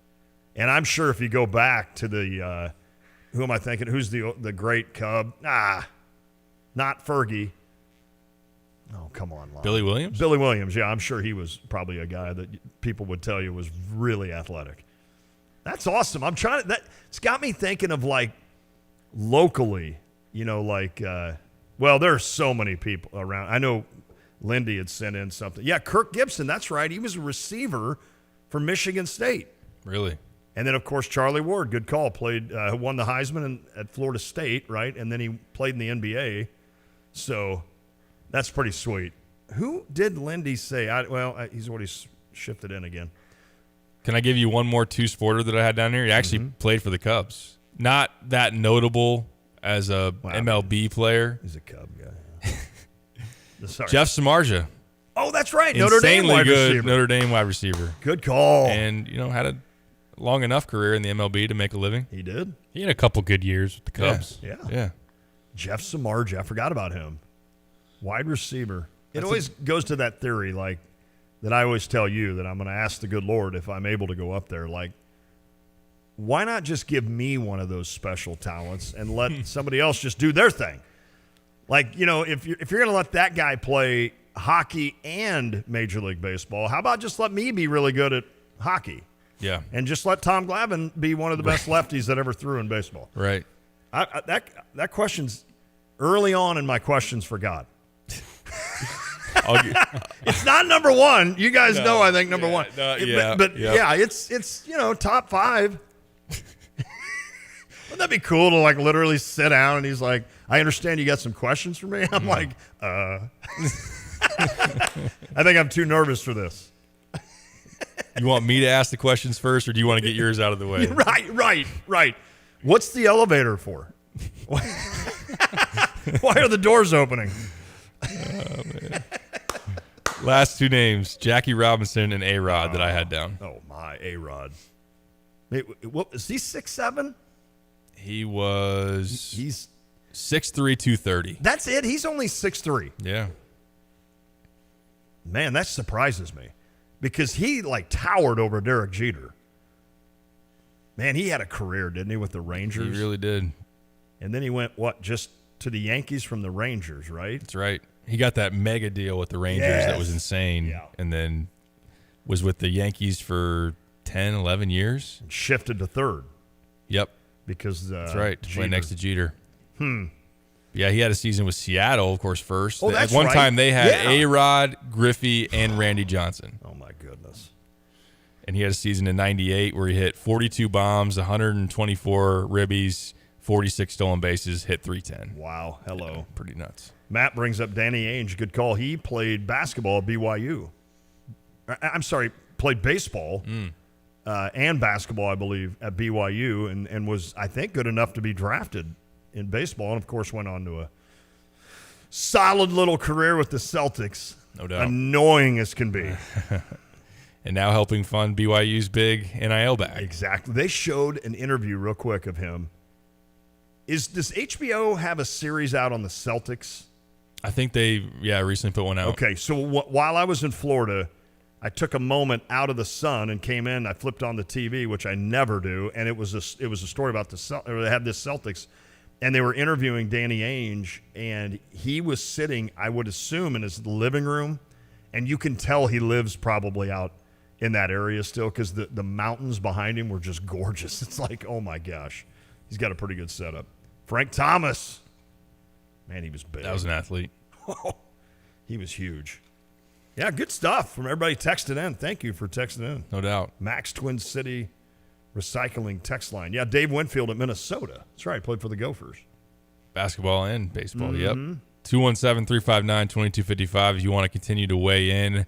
Kyle's going to give us the most athletic guys in baseball currently, and we'll see if he just doesn't give us the full Cubs lineup here when we return. I thought of one other guy. Remember Tim Lavery, who was a pitcher? So he was I think he was a quarterback at Illinois, and he pitched for the Illini. Wow. Am I saying that right? I'll have to look that up.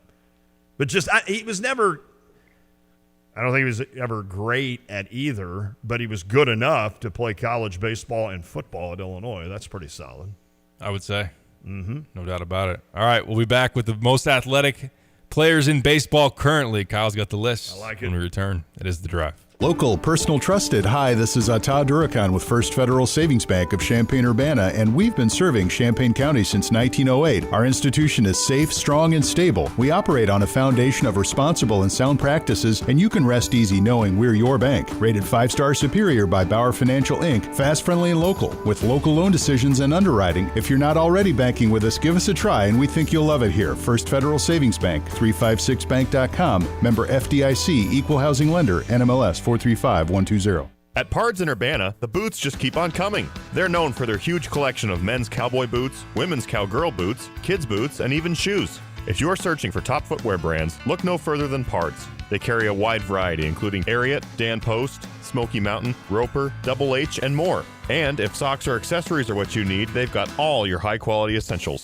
Since 1968, Pards has been serving their customers with high-quality merchandise. And if you haven't been to Pards in a while, a lot has changed. Go check them out just off University Avenue in Urbana. Attention all truck drivers looking for a new opportunity with great pay and amazing benefits? Gale Frericks Trucking has got you covered.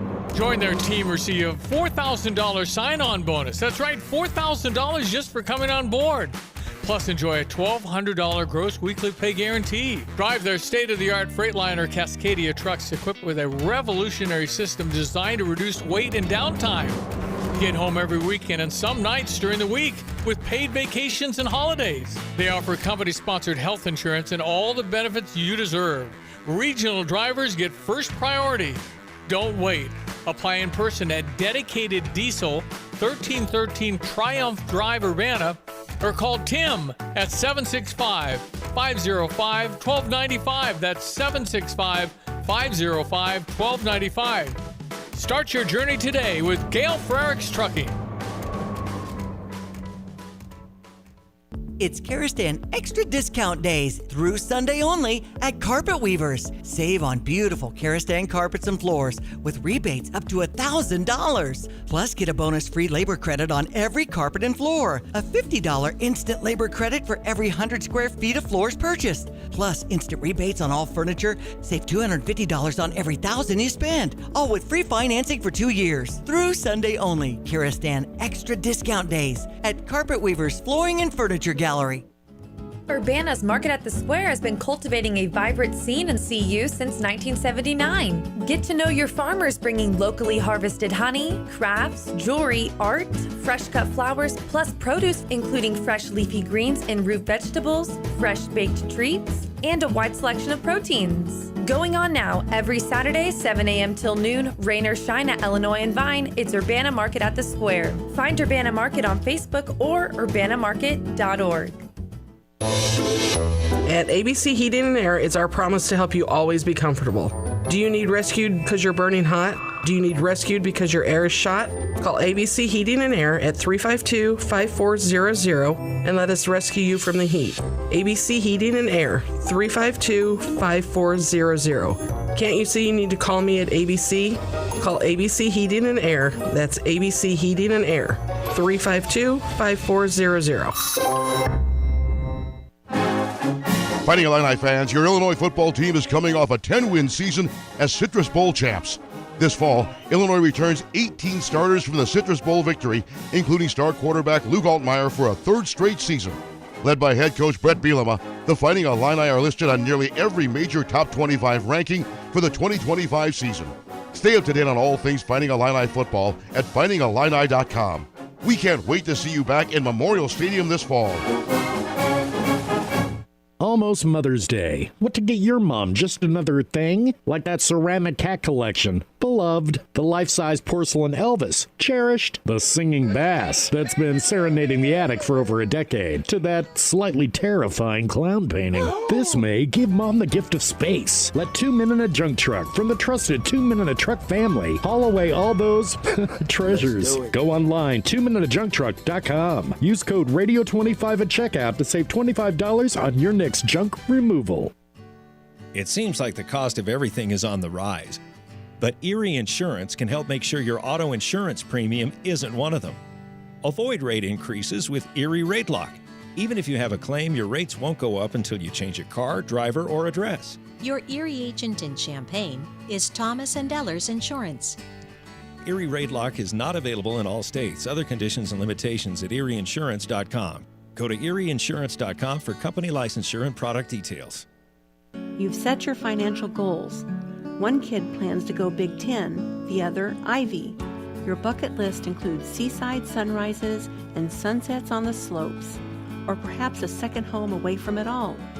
Busey Bank can help develop the right investment strategy to take charge of the years ahead.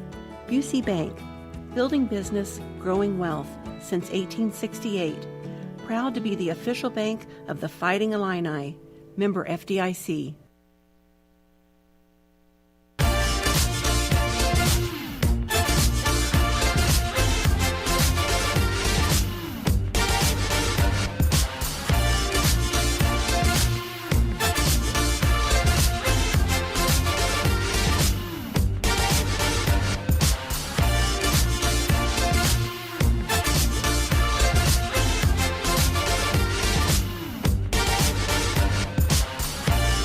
Back on the Drive with Sam Piper, ESPN Radio 93.5. Let's keep talking about the most athletic players in baseball, although we just had a quick memory of Lon watching Illinois and UConn in football. Man. Charleston, South Carolina. I was in some remote bar, and I'm like, I'm sorry to do this. They're like, yeah. I was on like maybe my 6 Bud Light, so I felt like I had gained enough esteem to ask for a game to be put on a TV, but I'm like, if you could put the Illinois-UConn football game on the smallest screen you have available.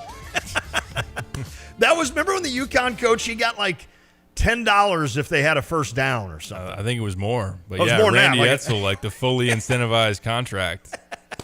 If you're up after the first media timeout, here's $5,000. Yeah, I mean, in a weird way, he probably has the best agent that's ever been around. Maybe did. Can I say something sad, Brian? Tim Lavery, who had played football at Illinois and baseball, he passed away last July. So I hated to see that. I mean, that's a young man that I had covered. So age 45.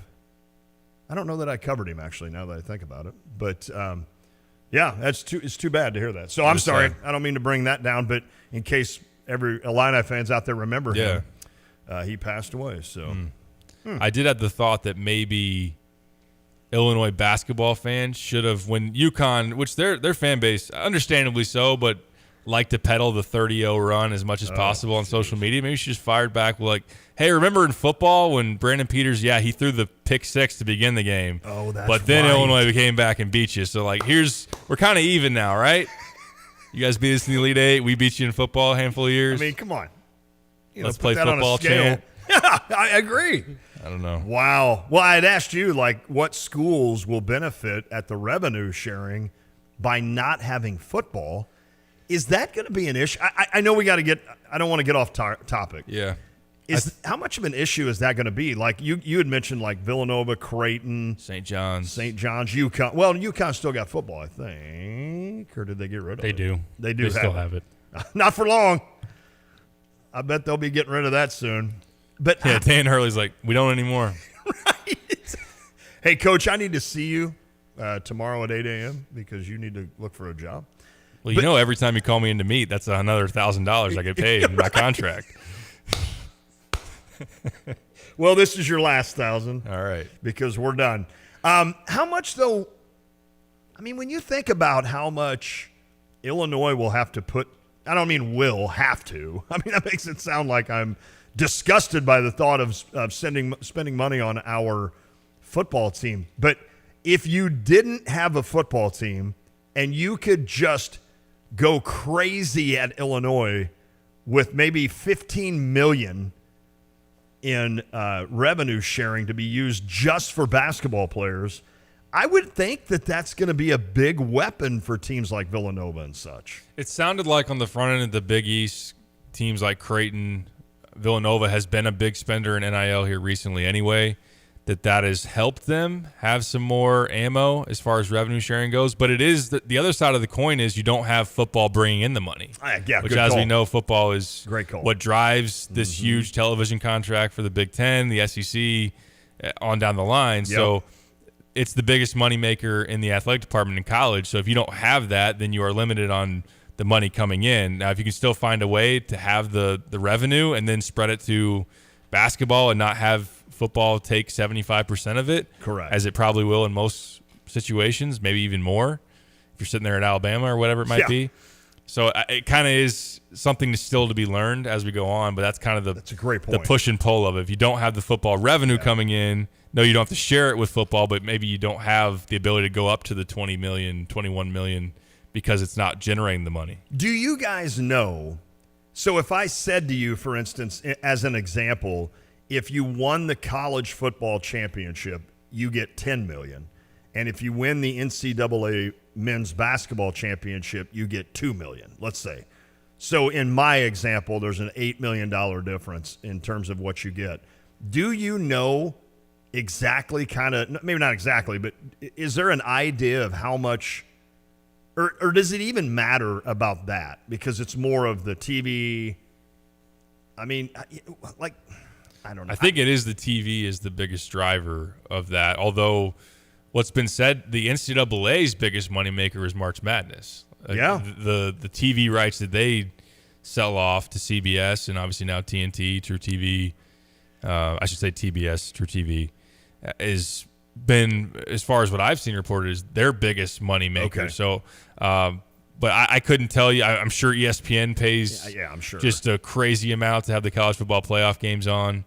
So that breakdown I'm not sure of, or what what Ohio State made by winning the title this year in football versus Florida winning it in basketball. I don't know what the specific number generation is there. I've always laughed at the thought that a bad crowd at Memorial Stadium is still double what a sellout is at State Farm Center. But if you took a season, Derek, like that 04-05, let's say, or even 2 years ago when you go Elite Eight, if you take a season like that and you had the ability to put as many people into a basketball game at Illinois, what do you think they would draw?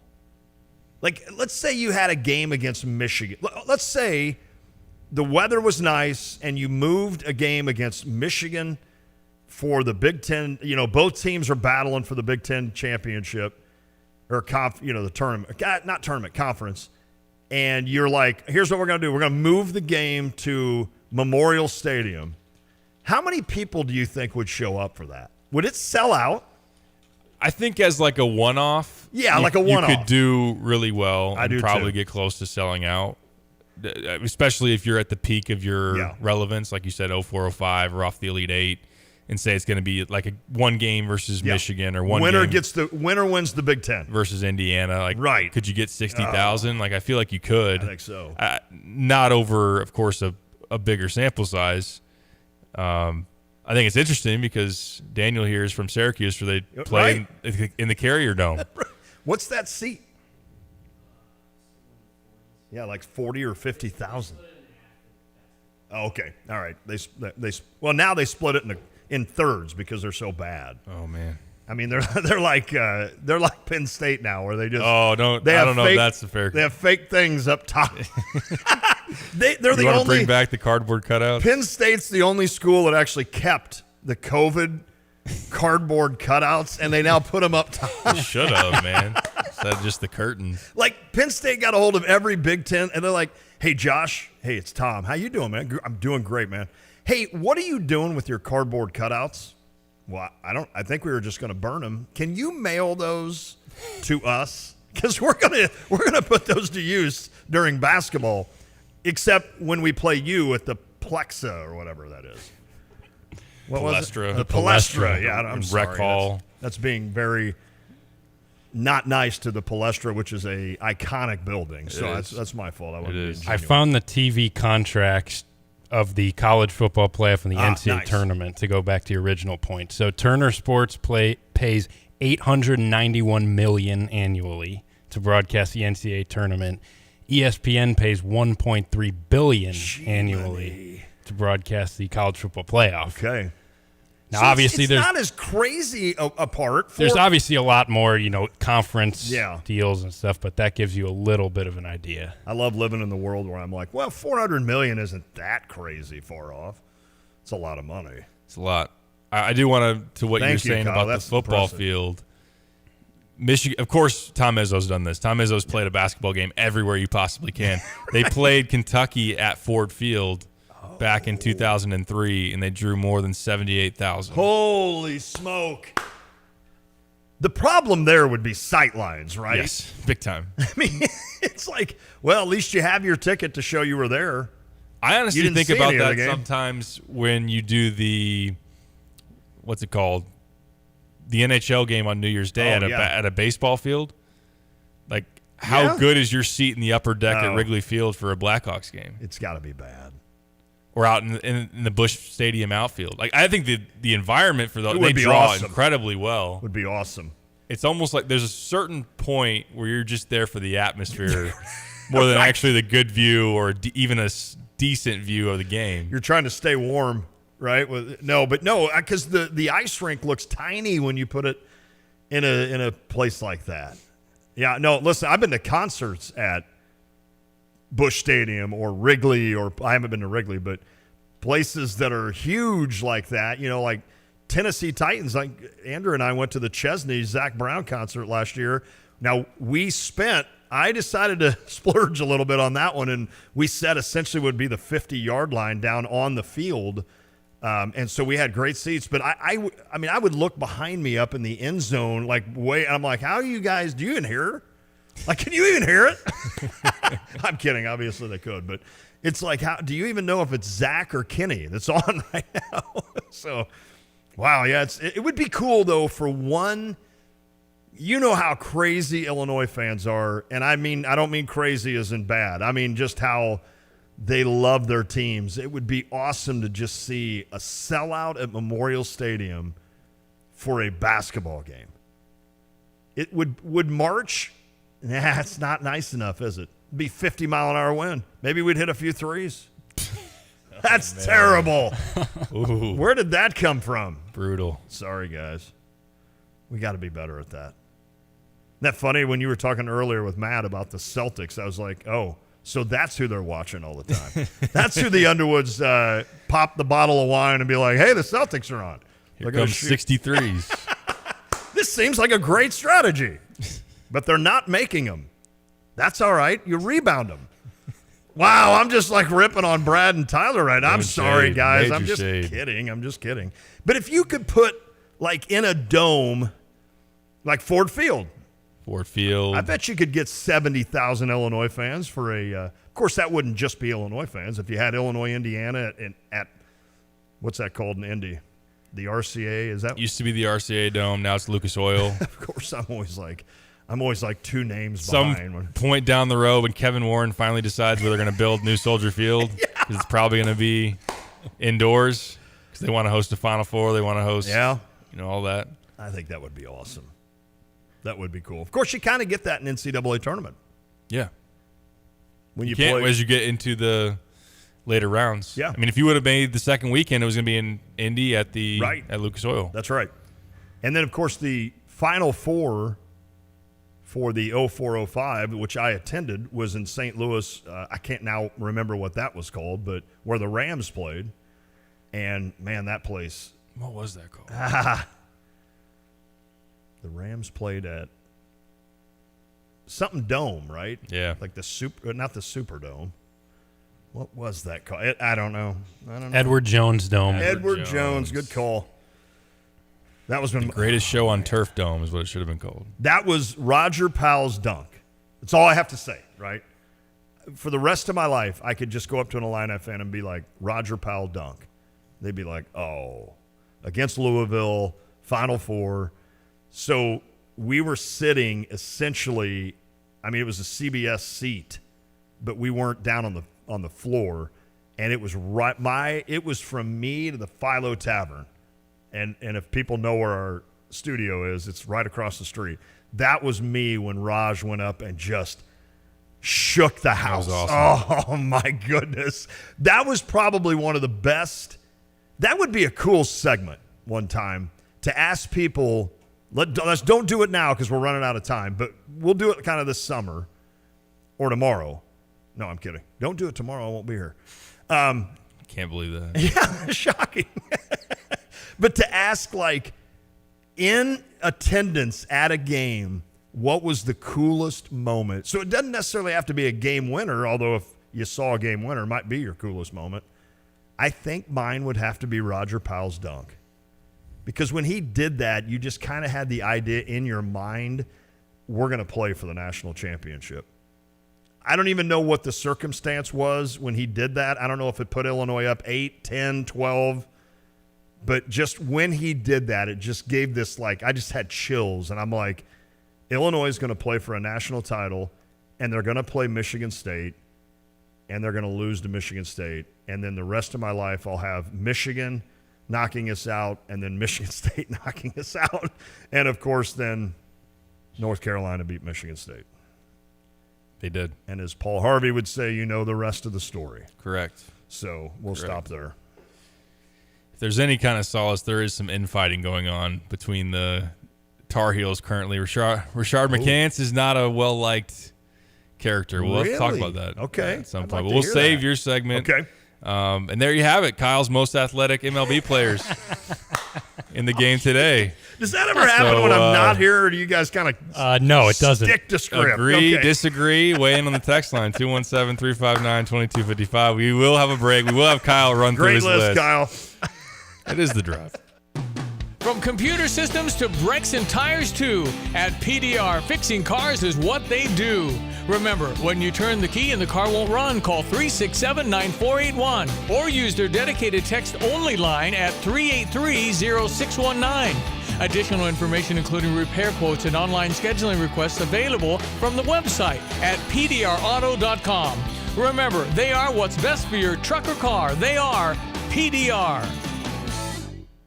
Racing, racing, racing! Farmer City Raceway is your local award-winning dirt track with exciting Friday night lights illuminating the late models and modifieds going for the checkered flag for the win. Make arrangements to get in on the camping with great price points for pit passes and young fans, as well as veterans. Friday nights, the hot laps start at 6:30, then qualifying and racing action. Don't miss out on the fun at Farmer City Raceway. For details, visit farmercityracing.com. You'll buy the whole seat, but you'll only need the edge.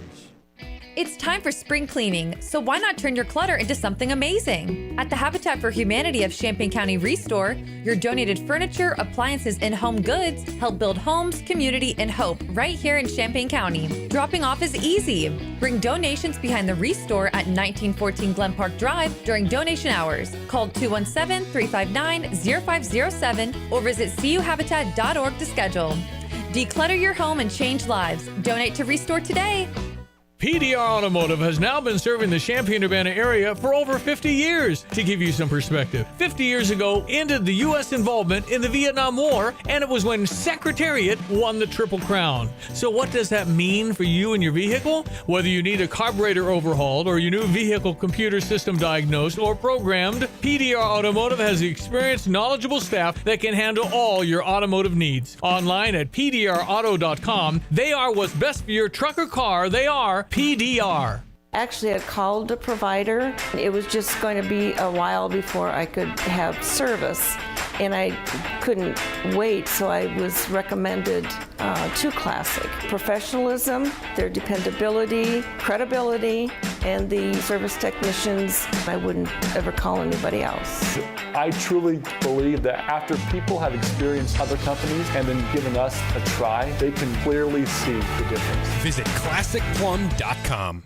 Sarah Champagne Managing Partner Ben Quattrone on why integrity is important at Sarah. We hire the person. The person makes the deal. The person makes the department. The person makes everyone around them treat people with courtesy and respect. If you have a quality human being, you can play any position, right? We're talking about sports. They can perform in any department, and I could teach someone a job, but I can't teach them to be a good person. Learn more at sarahchampagne.com. That's SERRA Champagne.com. You have money laying all around your house. You just don't know it. And no, I don't mean selling your great-grandma's good china. I mean all the old metal items you don't want to use or get rid of. Don't pay someone to haul it away. Bring it into Max Twin City Recycling and get paid to have it taken off your hands. They love new customers and are more than willing to walk you through their process step by step. Come check them out at 2808 North Lincoln Avenue in Urbana. Starting it over is what we do at Max Twin City Recycling.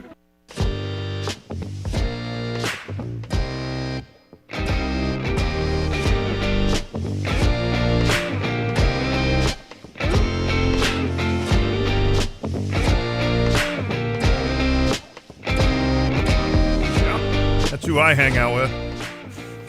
Good for you. Les Moonves, former CEO of CBS. Net worth $800 million. I had lunch with him. It's awesome. One time. I just kind of hang with guys like that. Bo Ryan. I told you the Bo Ryan when he was a Wisconsin coach. That's when I was covering Illinois. Yep. He was hilarious. I mean, he was him at Big Ten Media Days. completely opposite of anything you watch on the sideline. Yep. I'm like, this is Bo Ryan. He was hilarious. He is. Then he's like, can I smoke here? I'm like, I don't know. I don't think they let you smoke here, Coach. He goes, But I don't think anyone's probably going to tell him to stop. No. So. Yeah, I was going to say, and it was at Kohl Center. So. Oh, yeah, you're good. Yeah, he probably could have lit one up. I think we just Hans Deed. I'm sorry, Kyle. Oh, it's all good. 3 minutes left. I think people rather would hear Lon. No, let's and go. His, I need the list. Let's do the list. All right, well, you got to fire list. You got to start with O'Neal Cruz. Oh, Ellie De La Cruz. His throw the other day. Yeah, that was ridiculous. I mean, Judge is on there for sure. Yeah. Have you guys seen this Chandler Simpson kid that just got called up by the Rays? I've heard How about fast him. he is. Stole 104 bases in the minors last year. He's the one that Trevor texted us one day and said he was laying a wager on him to get a stolen base that night. Did you follow it? I did. I did as well. That's why I didn't hit. Well, because I followed it. Oh yeah, I didn't want to single you out. Is he just like he's just superb fast? Yeah, he's okay. Apparently, when he got called up, he was considered the fastest player at any level in baseball. 104 steals last year in the minors. I think he stole 214 bases in 3 minor league seasons. Jeez. Yeah, you're not getting him out. He's got to make the list as well. I mean, you got to throw Fernando Tatis on there. Yes. That's what he can do. I mean, Mookie Betts to go from right field to now being a pretty elite shortstop. Not unreal. Ronald Acuna Jr.? Yeah, for sure. 40-70 guy. I was trying to figure out, to go back to like your premise, if there was any multi-sport guys currently, and I really can't find that many. Well, like we talked about Kyler Murray. In other sports, there are. A lot of guys have been drafted to baseball and played other sports. Kyler Murray, Russell Wilson. Yeah, kudos to Terry on that one. But no, that Acuna, he didn't run out fly balls to center. Yeah, right. Isn't that funny? He's one of the best players that'll ever play, and I'm like, yeah, well, let me tell you about him, grandkids. He didn't run a ball out to center because he thought it was gone. And he gets pulled, and then when his teammate doesn't get pulled this year, he tweets about it. Oh, he did? I didn't know that. Is that And right? that caused a whole stir in the Braves clubhouse. If only Marcell Ozuna was playing the outfield when Acuna thought it was gone, because Marcell Ozuna also thought it was gone as he climbed the wall and the ball hit on the warning track. With this yellow sleeve. Yeah. Hey, Marcel, sorry to say this, but we're red and white. Yeah, well, I've got this yellow armband or arm sleeve thing. They still wear arm sleeves? Is that a cool thing? Yeah. I think okay. It's still a thing. I still don't understand what it does. I showed up at a high school game, and Andrew's out at third base. He had pitched like 2 days before, and he's got an arm. I thought you were going to say you went to a high school game wearing one. I was no, like,